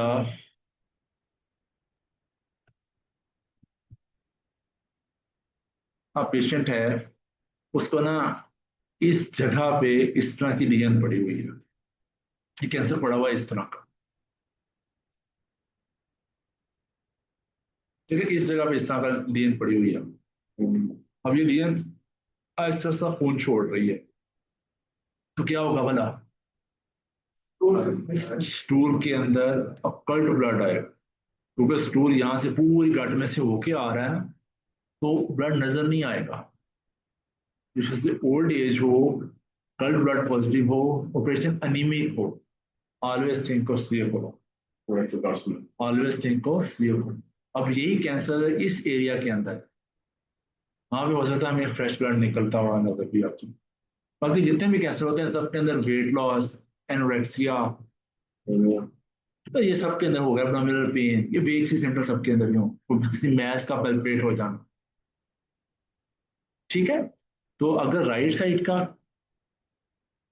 मैस है तो उसके साथ अनीमिया होगा, और अगर लेफ्ट साइड का मैस या डिसेंडिंग कोलन, ये इसको हम कहते हैं असेंडिंग कोलन, ये ट्रांसवर्स कोलन और डिसेंडिंग कोलन। डिसेंडिंग कोलन का मैस है तो वो ब्लड पूरा हमें मिल सकता है, ब्लीडिंग पर एटम मिल सकती है, जिसमें हमें एनीमिया के साथ पेशेंट मिलता है, और इसके साथ ऑब्स्ट्रक्शन के अमकान भी हो। ठीक है, तो सीए कोलोन जो है प्रेजेंटेशन के अंदर एनीमिया और ब्लीडिंग पर एटम नजर जाता है। जितने भी कैंसर होते हैं उनके बेस्ट टेस्ट क्या होता है? बायोप्सी। बायोप्सी, तो बायोप्सी करके हम लोगों ने देखते हैं। और कैंसर का इलाज क्या है? सर्जरी, शाबाश सर्जरी। ठीक है, सर्जरी का नाम हो पा रही हो, फिर क्या करते हैं? Chemotherapy and radiotherapy. ठीक है,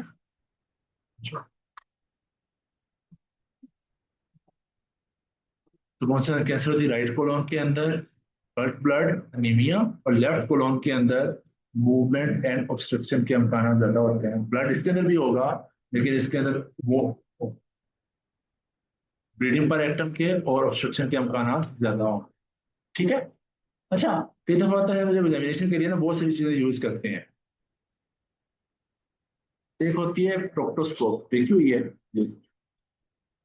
बहुत सारे लोग प्रोक्टोस्कोप की वजह से सर्जरी में नहीं जाते।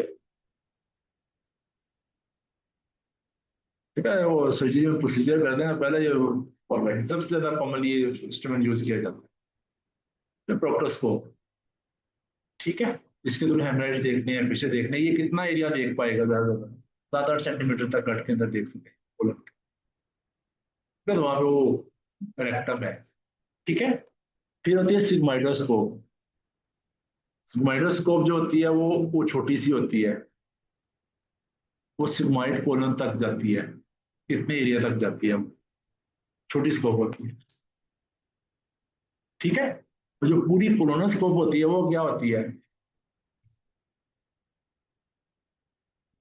ये कोलोनोस्कोप वो पूरी गट में होके आती है।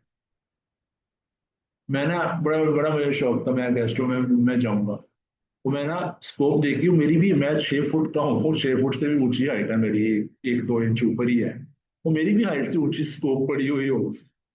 मैं नहीं खाता हाँ। फिर तो ये स्कोप पूरी बॉडी के अंदर चली जाती है, सोचने लगा।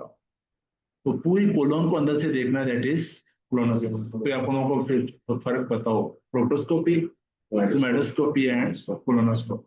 तो प्रोटोस्कोप से लोकल आप थोड़ी छोटी सी लीजन को देखने के लिए, सिग्माइड छोटे से थोड़े से एरिया के अंदर, और कोलोन जो है आप बात हम लोग कोलोनोस्कोप के थ्रू अंदर भी चले जाते होते हैं आइलियम के अंदर, तो थोड़ा सा आइलियम के अंदर भी जाके देखा जा सकता है।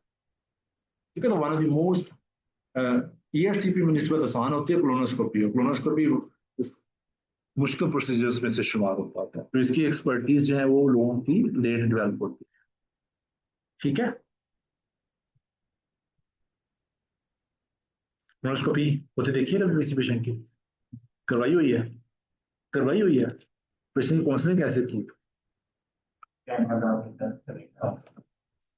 वापस होके मानते भी नहीं, भाग गया। तो बब्बू तो सारी उम्र है काम नहीं करते, उसी मन करे काम चला है। वही है ना कोलोनोस्कोप। अच्छा जी, अब कोलन के अंदर डिफरेंट पैथोलॉजीज हो सकती है। तो एक पैथोलॉजी है, हम लोगों ने कार्सिनोमा पढ़ लिया, पोलिप्स, ये पोलिप है, इस तरह की चीज नजर आ रही है, दैट इज पोलिप।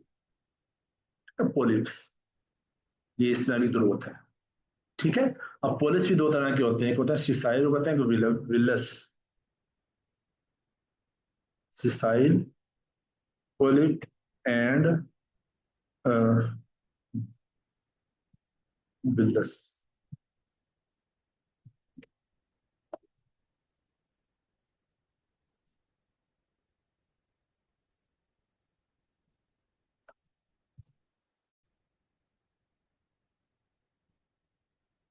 ठीक है, पोलिप्स जो होते हैं कई दफा क्या होते हैं? कैंसरस, प्री कैंसरस होते हैं। अब गट में ग्रोथ बन गई है ना, अब कैंसर में कन्वर्ट हो सकती है ये ग्रोथ। इस वजह से इसको निकालना जरूरी होता है। निकाल के हम लोग क्या काम करेंगे? इसकी बायोप्सी करेंगे। ये सिसाइल पोलिप है, इसकी एक दरख्त की तरह एक तना है, और ये मैं ऐसे, ये विलस पोलिप है, इसकी कोई तना नहीं है। तो विलस इज विलिशियस, विलस के malignant होने के इम्कानात ज्यादा होते हैं। विलस के malignant होने के इम्कानात, ये पैथोलॉजी का सवाल आ गया यहाँ पे। तो इस वजह से कोई भी सस्पिशियस रीजन आपको नजर आए तो उसको हम लोग क्या करेंगे, उसकी बायोप्सी जरूर करें। पेशेंट को सिम्टम्स क्या आएंगे इस पोलिप की? हो सकता है कभी कोई सिम्टम हो ही ना, हो सकता है पेशेंट को अनीमिया हो, अब्डोमिनल पेन हो, ठीक है, ब्लीडिंग हो, ठीक है। तो ये सिम्टम्स इस तरह प्रेजेंट हो सकता है patient. Sessile polyp and villous polyp. अच्छा, अगर हमें कोलन के अंदर ढेर सारे पोलिप्स नजर आए, ठीक है जी, कटाई कोलन पोलिपोसिस सिंड्रोम्स,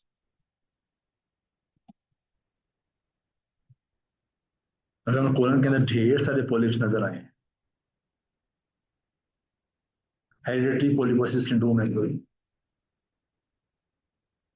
ठीक है, तो उस पेशेंट की फिर हमने क्या करनी है, कोई एक दो पोलिप्स निकाल लेने हैं, निकाल के उनकी बायोप्सी निकाल लें। और अगर उस पेशेंट की malignancy की हिस्ट्री है तो उस पेशेंट को क्या एडवाइस करेंगे कि अब आने वाले जो बच्चे हैं उनकी भी कोलेक्टमी करवा लें और अपनी भी कोलेक्टमी करवा लें। तो इनमें पेशेंट भी क्या करते होते हैं, कोलेक्टमी करते हैं, ठीक है। हेरिडिटरी पोलिपोसिस सिंड्रोम ढेर सारे हैं, Turcot syndrome, Gardner syndrome, FAP, familial familial adenopolyposis syndrome, ठीक है, ये वाले हेरिडिटरी पोलिपोसिस सिंड्रोम कौन कौन से हैं? फेमिलियल, फैब, गार्डनर, टर्कोट, रूट्सैगर, जुवेनाइल, काउटेन सिंड्रोम, न्यूरोफाइब्रोमाटोसिस, ठीक है। तो ये नाम इनके याद हो सकते हो तो याद कर लीजिएगा, वरना पोलिप का पता नहीं चलेगा। पोलिप बेसिकली क्या चीज है, एक आउट ग्रोथ है जो कि can convert into malignancy, can convert into malignancy।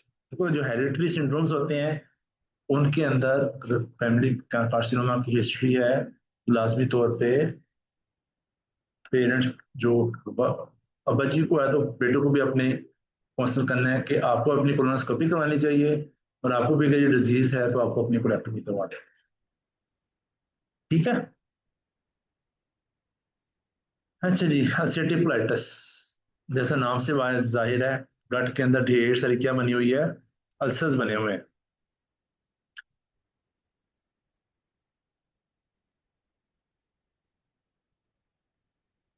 अब मुझे बताओ, हम लोगों ने कैमरा इस तरह अंदर डाला है तो अंदर ये वाली कैफियत नजर आ रही है, पेशेंट की प्रेजेंटिंग कंप्लेन क्या होगी मोस्ट लाइकली, बर्निंग, और इस तरह कैसे ब्रीड करते हो, bleeding per rectum, abdominal pain, diarrhoea, blood in diarrhoea, समझ लगी नहीं? लीजन के पे नजर रखो ना एक दफा, देखो ये पेशेंट कैसे प्रेजेंट किया होगा मोस्ट लाइकली, अन्य ब्रीडिंग पर एक्टम के साथ, सीवियर एब्डोमिनल पेन के साथ, टेनिस्मस के साथ। टेनिस्मस क्या होता है बताओ, शाबाश।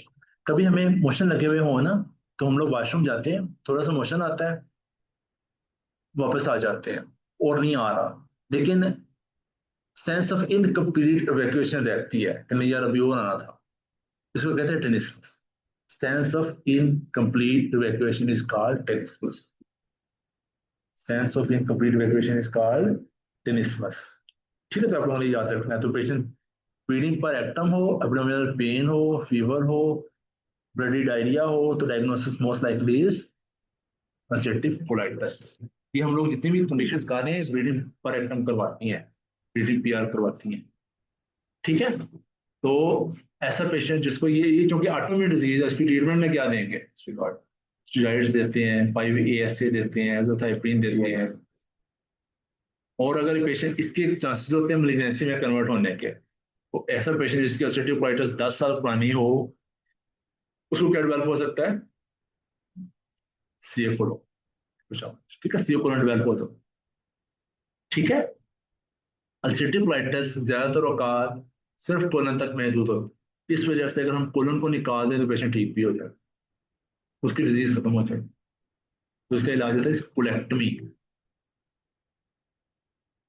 ठीक है। कोलेक्टोमी किस कंडीशन में करते होते हैं? जब इसकी एक कॉम्प्लिकेशन हो, बड़ी सीवियर कॉम्प्लिकेशन होती है, वो कौन सी होती है भला? जिसमें कोलन का साइज बहुत इंक्रीज हो जाता है। टॉक्सिक मेगाकोलोन, ठीक है, टॉक्सिक मेगाकोलोन। तो गट जो है ना बहुत बड़ी होगी, नॉर्मली इतनी बड़ी नहीं होनी चाहिए थी ये। अब इसमें इंटेस्टाइन को देखो, ये हमारी ये असेंडिंग कोलन है, ये ट्रांसवर्स है, ये डिसेंडिंग है। अब इसमें देखो, ये ना सिर्फ इसका साइज बड़ा हुआ है, बल्कि इसकी जो मार्जिन्स हैं उसके ऊपर इसे हॉस्टिशंस खत्म हो गई हैं। ये हॉस्टिशन खत्म होना ये शो करता है कि अंदर से गट प्रॉपरली इन्फ्लेम्ड। तो ये काला इज एयर एयर नजर आ रही है। ठीक है, तो टॉक्सिक मेगाकोलोन हो तो इस कंडीशन में पेशेंट को फिर पर रेक्टल ट्यूब डाली जाती है। जिस तरह ऊपर इंटेस्टाइनल ऑब्स्ट्रक्शन है, इस टॉक्सिक मेगा को लीव करने के लिए हम लोग नीचे से पर रेक्टल ट्यूब भी डाल सकते हैं। ठीक है, ये गट काली हुई हुई है, डायलेट हुई हुई है, तो इस पेशेंट को फौरी तौर पे आईवी फ्लूइड देंगे, एंटीबायोटिक्स देंगे, स्ट्रॉन्ग इम्यूनोसप्रेसर्स देंगे, साइक्लोस्पोरिन, माइकोफिनोलेट, इन्फ्लेक्सीमैब, एजाथाइप्रीन। अगर पेशेंट 48 आवर्स में इन चीज़ों से ठीक नहीं होता तो इंडिकेशन बन जाती है सर्जरी। तो उस पेशेंट की क्या कौन सी सर्जरी करेंगे? कोलोनोटोमी का, कोलेक्टोमी का। ठीक है, तो अल्सरेटिव कोलाइटिस के अंदर कोलेक्टोमी की क्या क्या इंडिकेशंस होती हैं? अगर पेशेंट को डिजीज 20 ईयर्स से ज़्यादा हो, उसका न्यूट्रिशनल स्टेटस बहुत ज़्यादा खराब हो जाए, स्टीरॉइड बहुत ज़्यादा मकदार में चाहिए होती हैं, प्रोक्सीमेगा कोलन डेवलप हो जाए, तो ये सारी इंडिकेशन है किस चीज़ की सर्जरी करनी। इसी तरह सुडोमोनास कोलाइटिस है। सुडोमोनास कोलाइटिस किस पेशेंट को होगी? एंटीबायोटिक। डॉक्टर साहब आप बताएं। और शाबाश, सुडोमोनास कोलाइटिस किस कंडीशन में होती है? आता है आपको? एंटीबायोटिक एसोसिएटेड डायरिया, याद आया? एंटीबायोटिक एसोसिएटेड डायरिया, क्लोस्ट्रिडियम डिफिसल, इसका ऑर्गेनिज्म है सी डिफिसल। ये इम्तिहान में सवाल आना ही आता है कि पेशेंट दाखिल है किसी और वजह से, नमूनिया है उसको, उसको टाइफाइड फीवर है, उसका यूटीआई है, हमने एंटीबायोटिक शुरू करवाया, उसको डायरिया के साथ आ गया, तो डायग्नोसिस कौन सा होगा? Antibiotic diarrhoea. एंडोस्कोपी करेंगे, वहां पे हमें सूडोमोनास नजर आ रही है, सूडोमोनास कोलाइटिस। ठीक है, सूडोमोनास कोलाइटिस हमें अंदर किस तरह का नजर आता है? वाइटिश वाइटिश सी मेम्ब्रेन्स नजर आती है।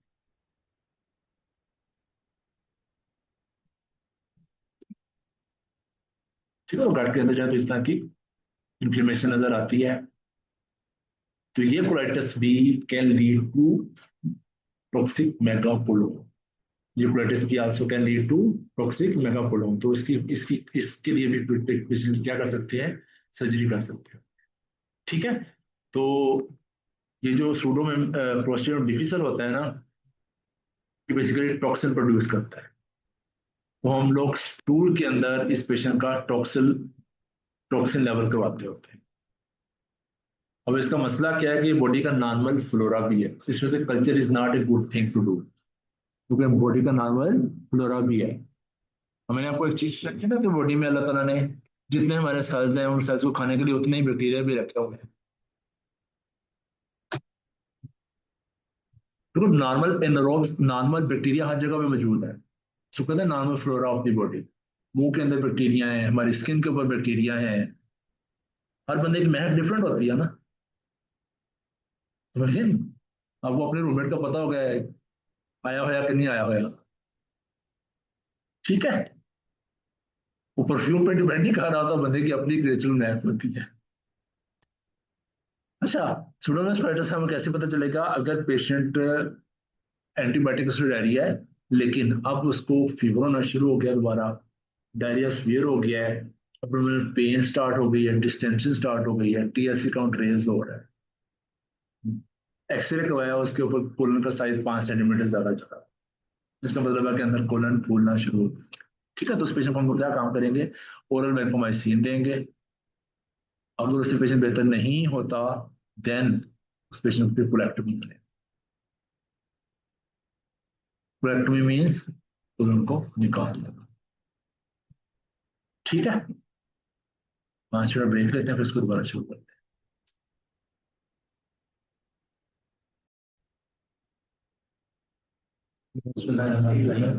अच्छा, हमारी इंटेस्टाइन का लास्ट पोर्शन, एनस और रेक्टम। ठीक है, एक एनोरेक्टल डिजीज वैसे इकट्ठी लिखी जाती हैं, अच्छा, ये देखो ये वाला जो एरिया है ना, दो होते हैं स्फिंक्टर्स। एक होता है इंटरनल स्फिंक्टर, होता है एक्सटर्नल स्फिंक्टर। एक्सटर्नल स्फिंक्टर जो होता है under the control of voluntary muscles के होते हैं। अगर हमें मोशन आ रहा हो तो हमें जगह ना हो तो हम लोग थोड़ा सा जोर लगा के उसको रोक सकते हैं। ठीक है। इस एरिया के अंदर ये थोड़ी सी हमारी ये जो स्मॉल वीनस फ्लेक्सेस होती हैं, वेन्स होती हैं, अगर किसी पेशेंट को ऊपर क्रोनिक कॉन्स्टिपेशन रहती हो, क्रॉनिक कॉन्स्टिपेशन की वजह से क्या होगा, इन वेन्स के अंदर प्रेशर में इजाफा होना चाहिए। या किसी दफा पेशेंट को सीवियर डायरिया हुआ होगा, उस डायरिया की वजह से ये वेन्स एनलार्ज हो जाती है। ठीक है। तो ये वेन्स जो हैं इंक्रीज होके ऐसे लटकना शुरू हो जाए और पेशेंट को मोशन करता है और रेड कलर का ब्लड आता है, इसको क्या कहते हैं, हेमराइड्स। तो पेनलेस ब्लीड किस चीज का फीचर है, हेमराइड्स का। ठीक है। पेशेंट में को कॉन्स्टिपेशन थी, कॉन्स्टिपेशन में हार्ड स्टूल पास हुआ और उसकी एपिथेलियम के अंदर क्रैक आ गया, छिल गई। छिलने की वजह से क्या हुआ, उस पेशेंट को पेन होती है, साथ ब्लीडिंग होती है, उसको कहते हैं फिशर।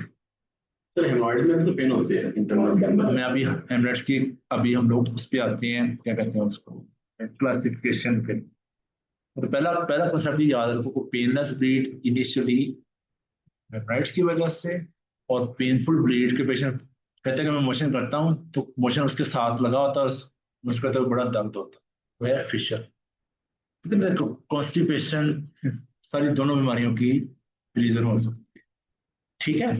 अच्छा, फिर अगर क्रोनिक फिशर हो, उस फिशर की वजह से इस एरिया के अंदर एप्सस बननी शुरू हो जाए, जिसे कहते हैं इनोरेक्टल एप्सस।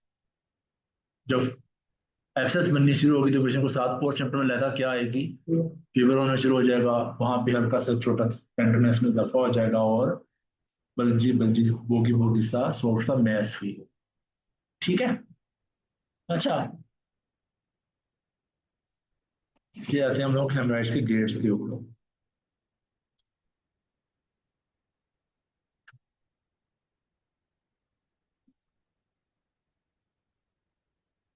ग्रेड 1, ग्रेड 2, ग्रेड 3 और ग्रेड 4। ठीक है। ग्रेड 1 क्या होते हैं, जो सिर्फ अंदर तक रहते हैं, ब्लीड करते हैं, हमेशा कहता है कभी कभी, कभी कभी होता है ओकेजनली ब्लीड्स। ठीक है। जो ग्रेड 2 हैं वो बाहर निकलते हैं लेकिन बहुत ज्यादा पेल्पेबल नहीं होते।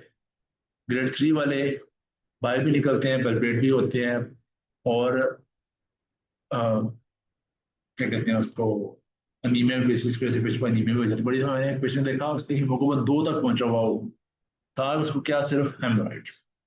ठीक है। और ग्रेड 4 वाले हेमराइड इतने ज्यादा बाहर निकलते हैं कि बाहर निकल के भी ये रिमूव का रास्ता बंद होने की वजह से उनके अंदर थ्रोम्बोसिस डेवलप हो जाता होता है। तो वो एंगल किसमें देख रहे हैं, कौन सा, तो क्लॉक वाइज। ये ग्रेडिंग, ये वाली तस्वीर सबसे अच्छी है, ये सबसे ज्यादातर क्लास में लोग हेमराइड्स की ना लोकेशन के हिसाब से उनको ना 3, 7 और 10 कह रहे होते हैं कि 3, 7 और 10 के लेवल के ऊपर हेमराइड्स। ठीक है। तो ये हेमराइड्स की वाली थोड़ी सी डिस्क्रिप्शन आप लोग याद कर लेना कि हेमराइड्स जो है वो कौन सी ग्रेड के, क्या उनके अंदर मसला हो रहा होता है। कौन सा हेमराइड बल्ज आउट कर रहा है, लाइक ये थ्रोम्बोज है, बाहर ही रहता है, पुश करने के भी अंदर अंदर नहीं जाता। ठीक है। तो मुझे कंप्लेन करता था कि डॉक्टर साहब बवासीर, असल में बवासीर सबको बना देते हैं, फिजिकल बवासीर बना देते हैं, हेमराइड को बवासीर कहते हैं, सीएम दोनों को बवासीर को ब्लीडिंग पर रहता है ना। ठीक है। तो बवासीर को डिस्क्रिप्शन आपको देखनी है कि आपने आपने डॉक्टर पे जानना है कि यार ये क्या चीज़ है, हेमराइड्स है, फिशर है, सीओ कोलोन है, एब्सेस है, क्योंकि हकीम की नजर में सारी बवासीर नहीं है। तो वो सबको एज एक ही चीज के ऊपर ट्रीट कर रहे हो। ठीक है। तो हेमराइड्स का सिनेरियो अपनों को आएगा पेलनेस ब्लीड के साथ, और सिनेरियो में दिया हुआ पेशेंट कहता है कि कोई चीज बाहर निकलती हुई महसूस होती है, मुंह के बाहर निकलते हुए महसूस होता है, सॉफ्ट से मुंह। फिर आपने पूछना है कि आप उसको अंदर कर सकते हैं कि नहीं कर सकते। कहता मैं कर सकता हूँ तो उसका ग्रेड छोटा है, और कहता अंदर नहीं जाता तो ग्रेड इसका ज्यादा है फिर। ठीक है। तो इन हेमराइड्स की ट्रीटमेंट क्या होगी बताओ शाबाश। इनके अंदर चूंकि ये वीनस प्लेक्सिस है, वेन्स नीचे आई हुई है, तो वीनस में प्रेशर कम किया जाए, उस कम करने के लिए दवाई होती है डेफ्लॉन, वो देते हैं।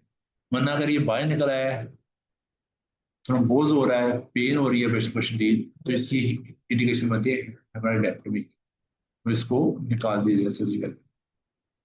बैंड लाइगेशन भी करते हैं, स्क्लेरोथेरेपी। वो भी ये स्क्लेरोथेरेपी भी करते हैं। ठीक है, हेमराइडेक्टमी, स्क्लेरोथेरेपी एंड बैंड लाइगेशन, और चौथा इनके अंदर दवाई देना टेफ्लॉन।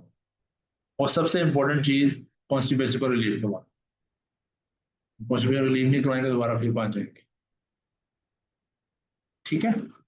एनुअल फिशर के साथ हमने किस चीज का, क्या पेशेंट को पेन होती है, इंटेंस पेन, और इतनी ज्यादा पेन होती है कि वो पेशेंट एग्जामिन भी नहीं करने देता।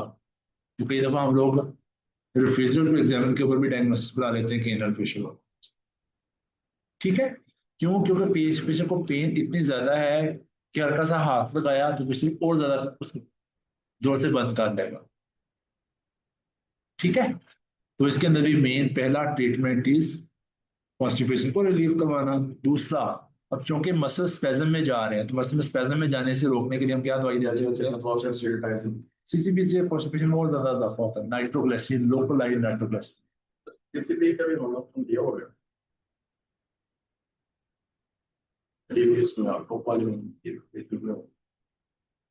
ऑइलमेंट 2%। Stool softener, nitroglycerine, botulinum toxin, steroids पोस्ट्रीज, लोकल स्प्रिंट्राइटम, लोकल डिल्टियाजम दिए जा सकते हैं। ओरल सीसीपी जो होते हैं एक्सटर्नल कॉन्स्टिपेशन। ठीक है। तो लोकलाइज लगाने के लिए सीसीबीज दिए जा सकते हैं। तो ये जितनी भी चीजें हैं ये सारी जाके क्या काम करेंगी, उस मसल को रिलैक्स करवाएंगे। तो नाइट्रोग्लिसरीन, botulinum toxin, स्टीरॉइड्स पोस्ट्रीज, स्फिंक्ट्रोटमी एंड लोकल डिल्टियाजम दी जाती होती है किस चीज के लिए? botulinum टॉक्सिन क्या होता है? इंजेक्शन तो एहोटी के चीज है। तो बताओ। क्लोस्ट्रिडियम और botulinum का टॉक्सिन। क्लोस्ट्रिडियम और botulinum क्या चीज होती है? बैक्टीरिया, शुक्र है, शाबाश, जाग रहे हो, जाग रहे हो, सही हो। Clostridium botulinum is a bacteria जो कि टॉक्सिन प्रोड्यूस करवाता है, और वो क्या करवाता है? फ्लोपी कार्ड में कल एक दो दिन पहले सिखाए थे ना, कल्चर क्लोस्ट्रिडियम सिखाए थे आप लोगों को। तो वो जाके दोबारा लेक्चर नहीं सुनता मेरा, कौन कौन सुनता होता? सुना, यहाँ पे आप लोग सिर्फ सुना करो, घर जाके सुन के नोट्स बनाया।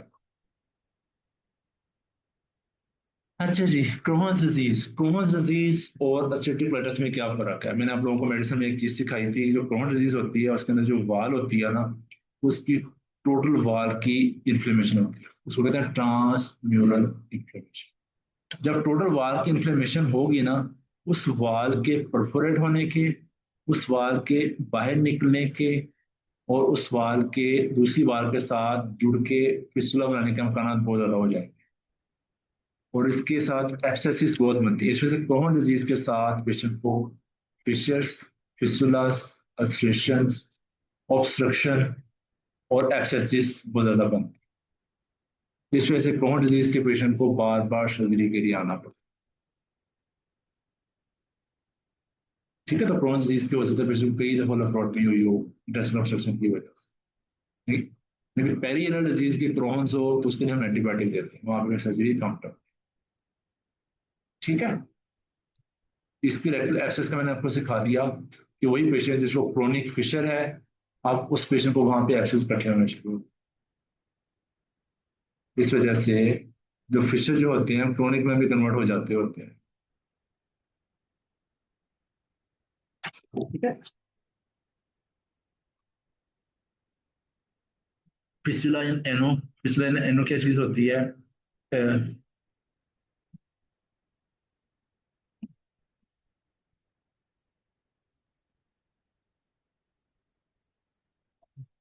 अब क्रोनिक फिशर है, अब क्रोनिक फिशर जो है वो उसने एक और रास्ता ले लिया है। उसने एक और रास्ता कैसे लिया है कि यहाँ पे ये फिशर था अंदर गट के, वो आहिस्ता आहिस्ता उसने यहाँ पे एब्सेस क्रिएट की। एब्सेस क्रिएट होने की वजह से एब्सेस जो है ना वो स्किन के ऊपर खुल गई। तो बेसिकली कहता मुझे ऐसे महसूस होता है कि मोशन की ओपनिंग के अलावा कोई और जगह भी है जहाँ से मुझे गीला गीला सा महसूस हो। उसे कहते हैं फिस्टुला इन पेरी एनल पेन इचिंग, इसको ये होगा। ठीक है, तो अगर ये बहुत ज्यादा बड़ा हो तो हो सकता है हल्का फुल्का मोशन भी यहाँ से आ रहा हो, लेकिन ज्यादातर यहाँ से एब्सेस निकल रही है। ठीक है, तो इसकी ट्रीटमेंट क्या होगी, इसको यहाँ से निकाल, फिस्टुलेक्टोमी। ठीक है, तो इस वजह से chronic fissure can lead to abscess, और abscess can lead to fistula and ano. ठीक है। अच्छा, इसी तरह एक डिजीज होती है जिसे कहते हैं पाइलोनाइडल साइनस। पाइलोनाइडल साइनस और फिस्टुला एनो में फर्क क्या होता है कि साइनस जो होती है वो ब्लाइंड होती है। तो वो पेशेंट्स जो जिनकी इस एरिया में हेयर ज्यादा है, ज्यादा देर तक बैठे रहते हैं, वो होता क्या है कि जो बाल है वो मुड़ता है, स्किन के अंदर फूकता है, फूकने की वजह से अंदर इन्फ्लेमेटरी रिएक्शन स्टार्ट होता है, होते होते कि वो वहां पे ग्लैंडुलर इन्फ्लेमेशन प्रोड्यूस हो जाती है। ये भी एब्सेस बन सकती है। लेकिन इसमें और फिस्टुला एनो में फर्क क्या है, फिस्टुला एनो इज डेंजरस क्योंकि वो गट के साथ कनेक्टेड है, खून के साथ कनेक्टेड है, लेकिन ये कनेक्टेड नहीं है। एक और ओपनिंग है लेकिन गट के साथ कनेक्टेड नहीं है। तो ओपनिंग से दो वर्ड याद रखना होगा कि गट से कनेक्टेड है या कनेक्टेड नहीं है। ठीक है, तो ये दोनों सवाल आते होते हैं। हेरी मेल हो, क्या क्या आंसर होगा, पाइलोनाइडल साइनस। ये जो लोग होते थे ना पुराने फौजी, पाकिस्तानी गाड़ियों में बैठते होते थे, सारा दिन सफर कर रहे हैं, उनको ये बड़ी ज्यादा डेवलप होती है। ठीक है, तो ऐसे पेशेंट्स जो होमोसेक्सुअल हैं, मैन टू मैन, तो HIV बहुत कॉमन है। HIV, herpes papilloma virus can lead to squamous carcinoma of the anal area। ठीक है, तो उसकी ट्रीटमेंट में हम लो पेशेंट की भी लोकलाइज रेडिएशन और सर्जरी वगैरह कर सकते।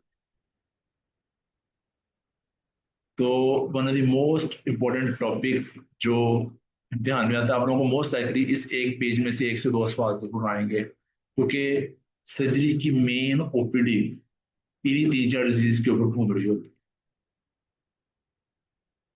ठीक है, painless bleed, haemorrhoids, painful bleed, fissures, patient को अलग से ओपनिंग बनी हुई है, डिस्चार्ज होता है, हेरी मेल है तो पाइलोनाइडल। तो एक मैंने आपको टिपिकल लफ्ज बता दिया, अपने अंदर लफ्ज कौन सा ढूंढ,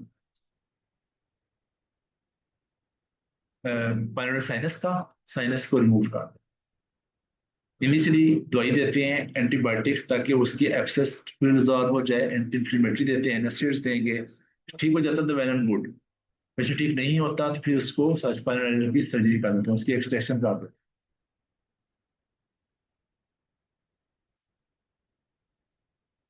ठीक है, अच्छा जी। अपर जे ब्रीड दो तरह की अपर जे कह रहा हूँ, जे ब्रीड दो तरह की होती है, अपर एंड लोअर।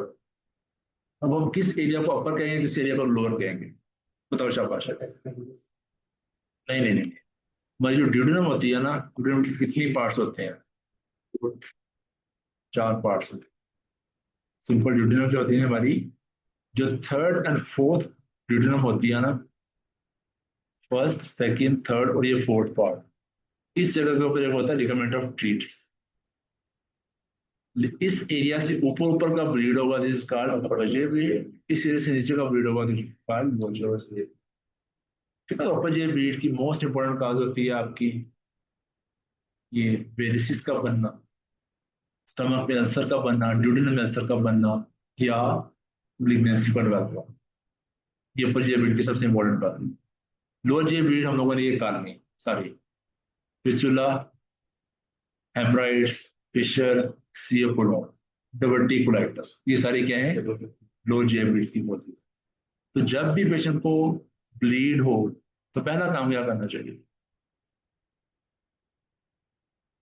रिससिटेशन, रिससिटेशन, ठीक है, रिससिटेशन, ठीक है। अच्छा, जब अपर जी ब्लीड हुआ है ना, तो स्टमक के अंदर ब्लड थोड़ी देर के लिए इकट्ठा होगा। स्टमक के अंदर क्या होता है, एसिड, वो एसिड ब्लड के कंटेंट्स को चेंज करेगा, कंपोजिशन को चेंज करेगा, और वो ब्लड पूरी गट में से जब होके निकलता है बाहर, तो उसको कहते हैं मेलिना।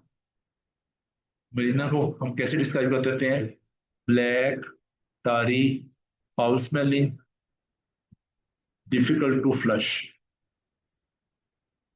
Difficult to flush. तो मरीज का है ना, मतलब काले रंग के इमोशन आए ना, तो इसका मतलब है अलर्ट हो जाओ, इसको पॉजिटिव रीडिंग, काले लुक की तरह के, और बालों की तरफ इशारा भी कर देते हैं, तो डॉक्टर जेंट्स थोड़े बाल नहीं है तब, ठीक है ना, काले लुक की तरह के मोशन आए तो क्या है वो, मलीना है, ठीक है। तो melena is a type of upper G bleed. मुंह से खून है, इसको हम हेमेटोमेसिस कहते हैं। हेमोप्टिसिस क्या होती है, हेमोप्टिसिस, हाँ बताओ, बताओ। Blood in sputum. बलगम में, स्पुटम में खून का आना, उल्टी में खून का आना इस हेमेटोमेसिस, बलगम में खून का आना इस हेमोप्टिसिस। तो कई दफा ऐसे होता है, हेमोप्टिसिस में और हेमेटोमेसिस में डिफरेंस करना मुश्किल हो रहा होता है, क्योंकि पेशेंट को होता क्या है, हेमोप्टिसिस होती है, पर होता खांसी से के साथ, बलगम के साथ खून आ रहा होता है, और पेशेंट उसको खाता जाता है, वो एकदम वो इसको उल्टी आती है, तो लगता है कि वो हेमेटोमेसिस हुई है, ठीक है। तो हेमेटोमेसिस और हेमोप्टिसिस को डिफरेंशिएट करना बहुत जरूरी है, क्योंकि एक लंग की डिजीज की वजह से है, टीबी, मलिग्नेंसी, वेस्कुलाइटिस, ब्रोंकाइटिस, उसकी वजह से लंग्स में से खून आएगा, और एक स्टमक की इंटेस्टाइन की डिजीज में इसकी वजह से खून आ रहा है, ठीक है। तो उल्टी के साथ खून है इसको हेमेटोमेसिस कहते हैं, बलगम के साथ खून है इसको हेमोप्टिसिस कहते हैं। तो बाद हेमोप्टिसिस भी जो है वो हेमेटोमेसिस की सूरत में आ रहा होता है, और मेलिना जो है वो उसी ब्लड का स्टूल के साथ आना इज कॉल्ड मेलिना। अगर रेड ब्लड आ रहा है मोशन के साथ, ब्लीडिंग फ्री आ रहा है, वो lower GI bleed most likely.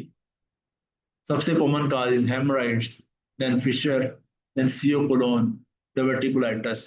वर्टिकुलस one of the most common cause है, सियोकोलोन से नीचे रखना चाहिए था मुझे। Ulcerative colitis, ischaemic colitis, radiation colitis, NSD की वजह से कोलाइटिस हो सकता है, माइक्रोस्कोपिक कोलाइटिस हो सकता है। पेशेंट मेडिसिन ले रहे हैं कोई खून पतला करने वाली, वारफीन के ऊपर है, हेपरिन के ऊपर है, तो वारफीन हेपरिन वाले पेशेंट को हेमेटोमेसिस और ये चीजें शुरू हो जाती हो। तो हकीमों की नजर में सारी एक ही बीमारी है बस,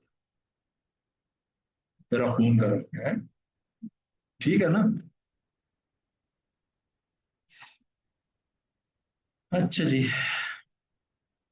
तो कई दफा ऐसे होता है कि ऊपर से इतनी तेज ब्लीडिंग हुई कि ऊपर से भी खून आ रहा है, और ऊपर वाला खून अभी चेंज नहीं हुआ, नीचे से भी आना शुरू हो, तो रेड ब्लड अपर जी ब्लीड की वजह से उसमें कहते हैं हिमेटोचीजिया, हिमेटोचीजिया, कीजिया भी कह सकते हैं, चीजिया भी कह सकते हैं, कोई कीजिया कहता है कोई चीजिया कहता है। तो अपर जी ब्लीड मरीना की बजाय रेड ब्लड आ रहा हो तो उसको हिमेटोकीजिया कहते हैं, तो रैपिड ट्रांजिट की वजह से होता है, ठीक है। अगर ब्लीडिंग लेस देन 2 ml हो तो उसमें यूजली मरीना होता है, किलोमीटर 2 ml पर मिनट, 2 ml पर मिनट, तो हिमेटोकीजिया भी हो सकता है, ठीक है। अच्छा, अब हमारी गट जो है ना बहुत बड़ी है, मैं आपको हमारी गट देखे ना, यहाँ से शुरू होती है ना, इसोफेगस में वेरिसिस, स्टमक के अंदर अल्सर, ड्यूडेनम में अल्सर, और हमें यहाँ पे मैस भी नजर आता है। तो हम लोग ज्यादातर क्या करते होते हैं, यहाँ से यहाँ इतना इतना हम लोग आते होते हैं, जुजनम में थोड़े से अर्ली जुजनम तक आते होते हैं, इससे आगे आना मुमकिन नहीं होता ब्लीडिंग का सोर्स देखने के लिए। तो अपर जीआई के लिए हम लोग अपर जी एंडोस्कोपी करवा सकते हैं, लो जी के लिए प्रोटोस्कोप, सिग्माइडोस्कोप और क्रोनोस्कोप करवा सकते हैं। और जो दरमियानी एरिया है इसको ब्लड देखने के लिए बड़ा मुश्किल काम हो जाता है, पास जाता है। इसके लिए फिर क्या काम करवाते हैं? Capsule endoscopy. कैप्सूल एंडोस्कोपी वो क्या होता है? छोटा सा कैप्सूल पेशेंट को खिला देते हैं, उसके अंदर लाइट भी होती है और उसके अंदर कैमरा भी होता है। वो क्या करता है, वो पूरी गाठ में से होके आता है, फिर हम लोग उसका टाइम नोट करते हैं कि अभी किस टाइम पे किस जगह पे ऊपर होगा, उसके मुताबिक देख रहे हैं किस जगह से मिलेगा। Number one.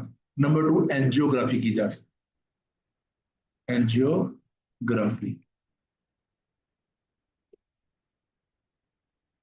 ठीक है, एंजियोग्राफी होती है गट।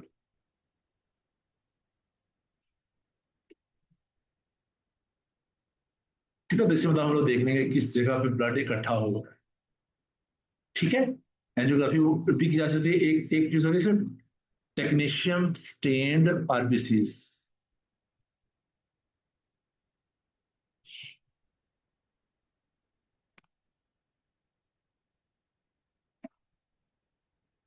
आरबीसीज को टैग करते हैं टेक्नीशियम के साथ। टेक्नीशियम करके तो फिर देखते हैं कि ब्लड बॉडी में किस जगह पे वो इकट्ठे हो रहे हैं। ठीक है,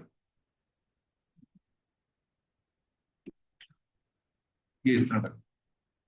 अब ये ब्लीड इस जगह पे अगर पेशेंट को ये हमें टेक्नीशियम इकट्ठी हुई नजर आ रही है, इसको मतलब इस जगह पे ब्लड निकल रहा, इस जगह पे इसको ब्लीडिंग हो रही, तो इसको कहते हैं टैग्ड आरबीसी टेस्ट।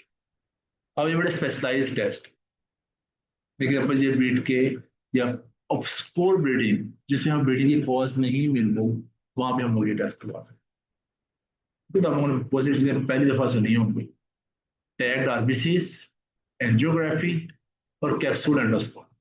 ठीक है, कैप्सूल एंडोस्कोपी किस तरह का होता है? छोटा सा कैमरा होता है,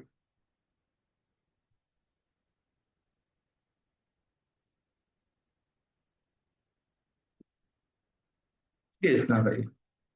इसके अंदर ही लाइट है, इसके अंदर ही कैमरा है, पेशेंट को खिला देते हैं, खिलाने के बाद उसको अंदर जाता है, अंदर जाके वीडियो बना के ले आता है। मुझे तरह से बाहर निकल जाता है, जब बाहर निकलता है तो फिर हम इसको, इसकी जो फुटेज है वो सारी उसको एनालाइज करते हैं कि किस जगह पे जब था तो क्या इसने पे काम किया। ठीक है, किसी सुनो सॉरी, इतना कुछ हो रहा है। ठीक है, तो आप लोगों ने ये सारी तो सीरीज के अंदर लिखी हुई है। अच्छा जी। अच्छा, एक चीज जिसको कहते हैं मैकस डाइवर्टिकुलम। मैकस डाइवर्टिकुलम क्या होता है, थोड़ा शाबाश।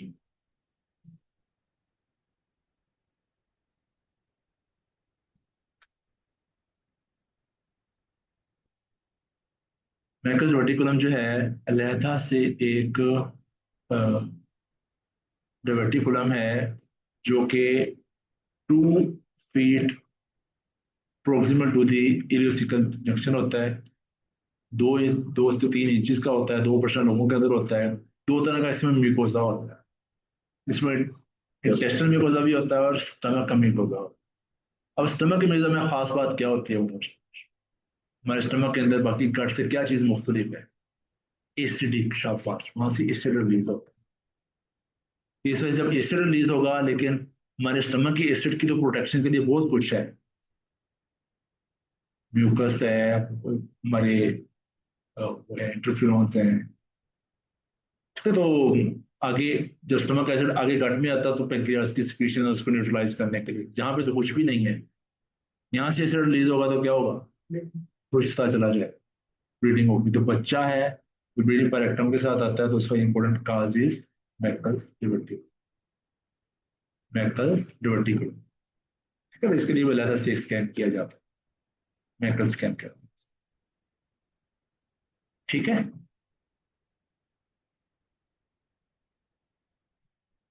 अच्छा, कई दफा ऐसे होता है कि पेशेंट दाखिल है, अ, उसको हुआ है, एक्सीडेंट हुआ है, उसका सीवियर ट्रॉमा हुआ है, हेड इंजरी हुई है, या पेशेंट दाखिल है किसी और सीवियर डिजीज की वजह से, लाइक सीकेडी है, डायलिसिस पे है। सीकेडी पेशेंट वैसे गैस्ट्राइटिस हो जाता है।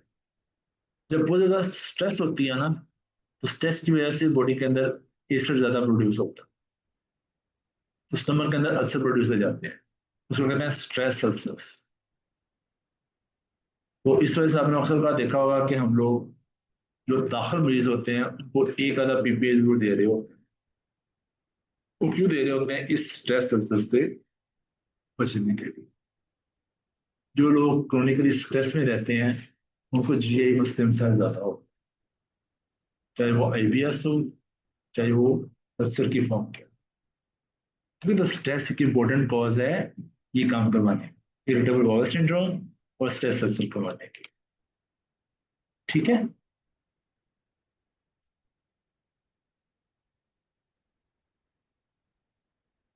एक्यूट एब्डोमेन, एक्यूट एब्डोमेन से क्या मुराद है कि कोई इमरजेंसी आ गई, पेरिटोनाइटिस, तो परफोरेशन हो सकती है, ऑब्स्ट्रक्शन हो सकती है और सीवियर इन्फ्लेमेशन हो सकती है।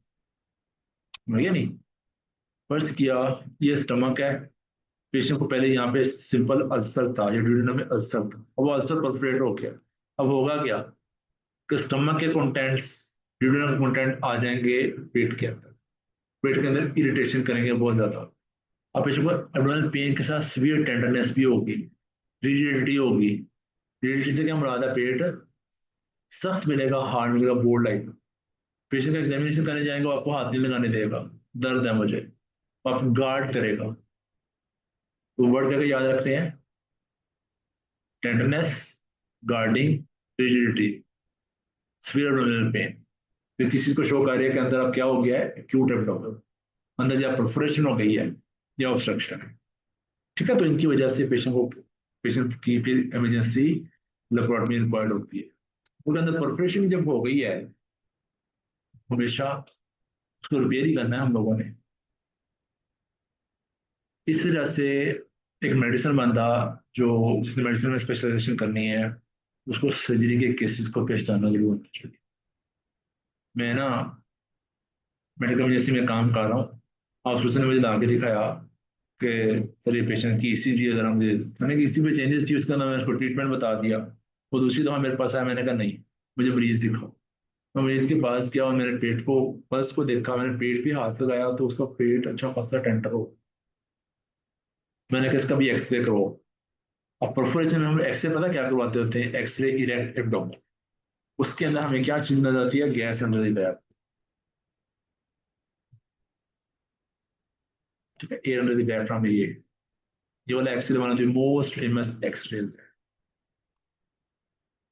तो ये टू एब्डोमेन में ये आपको काला काला एरिया नजर आ रहा है। नॉर्मली तो यहाँ पे स्टमक होता है, स्टमक के अंदर छोटी बहुत एयर होती है, वो हमें लेफ्ट साइड पे वो एयर नजर आती है कि वही एरिया जो गैस दिमाग में चढ़ती जड़ी ना, ये वो ये है, नॉर्मली लेफ्ट साइड के ऊपर मौजूद होती है। तो इसको हम लोग इतना सिग्निफाई नहीं करते, तो हम खाना खाते हैं, सांस लेते हैं, कुछ ना कुछ एयर हमारे स्टमक में जा सकती है, इसमें कोई बड़ी बात नहीं। लेकिन यही वाली एयर एबनॉर्मल, ये वाली एयर एबनॉर्मल। ठीक है। तो अगर ये वाली एयर नजर आ रही है, इसका मतलब इसको खोना पड़ेगा। इसका क्या मतलब है कि अंदर एयर कंटेनिंग विजला परफोरेट हुआ है। Air containing viscera perforate, air containing viscera क्या हो सकता है? स्टमक हो सकता है, ड्यूडेनम हो सकती है, जिज्नम हो सकती है, आइलम हो सकती है, कोलन हो सकती है। तो गट के सारे ऑर्गन्स हो गए, सारे पार्ट्स हो गए। ठीक है। एयर कंटेनिंग, पेंक्रियाज लिवर के प्रोफेशन से नहीं होगा, डेफिनेटली में एयर नहीं होती। ठीक है। तो आप लोगों ने ये याद रखना है, air under the diaphragm is a feature of acute abdomen, और ये फीचर है कि एयर कंटेनिंग विजला परफोरेट हुआ है। ठीक है। तो इस पेशेंट की भी सर्जरी बहुत जरूरी है। तो मैंने उसका एक्सरे करवाया तो उसको एयर अंडर डायफ्राम निकल गया। अगले दिन मैंने जाके देखा तो उसकी सर्जरी हुई थी, ड्यूडेनम रिपेयर हुई थी उसकी। इस दिन एक हमारे वार्ड का वर्कर आया, डॉक्टर साहब मरीज ने देखा वो गैस्ट्रो लगता पाया। मैंने उसको एग्जामिन किया, मुझे एक्यूट एब्डोमेन लगा। मैंने हिस्ट्री पूछी, कहती दाई को हो क्या है। दाई ने क्या किया था? डीएनसी, और डीएनसी करते करते फाड़ तो ऊपर तक चली गई। ठीक है। तो मैं हम लोग हाउस ऑफ कर रहे हो, तो इसी तरह का केस था कोई, डीएनसी के बाद कॉम्प्लिकेशन हो गई, परफोरेशन वगैरह ना। तो हमने कहा कि वो गायनी वाला हमारा यूट्रस की परफोरेशन है, उनको भी बुला लेते हैं, यूट्रस उनसे रिपेयर करवा लेते हैं। वो गायनी वालों को बुलाना एक बड़ी आजमाइश होती है।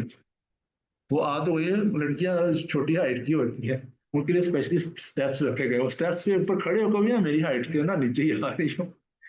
तो वो ना उसने सुई ऐसे लेके आ रही है, अल्लाह खैर ही करे। तो वो ना मेरी आंखों के सामने ऐसे सुई गुजर रही है ना, तो जो हाउस का सर्जरी में क्या काम होता है,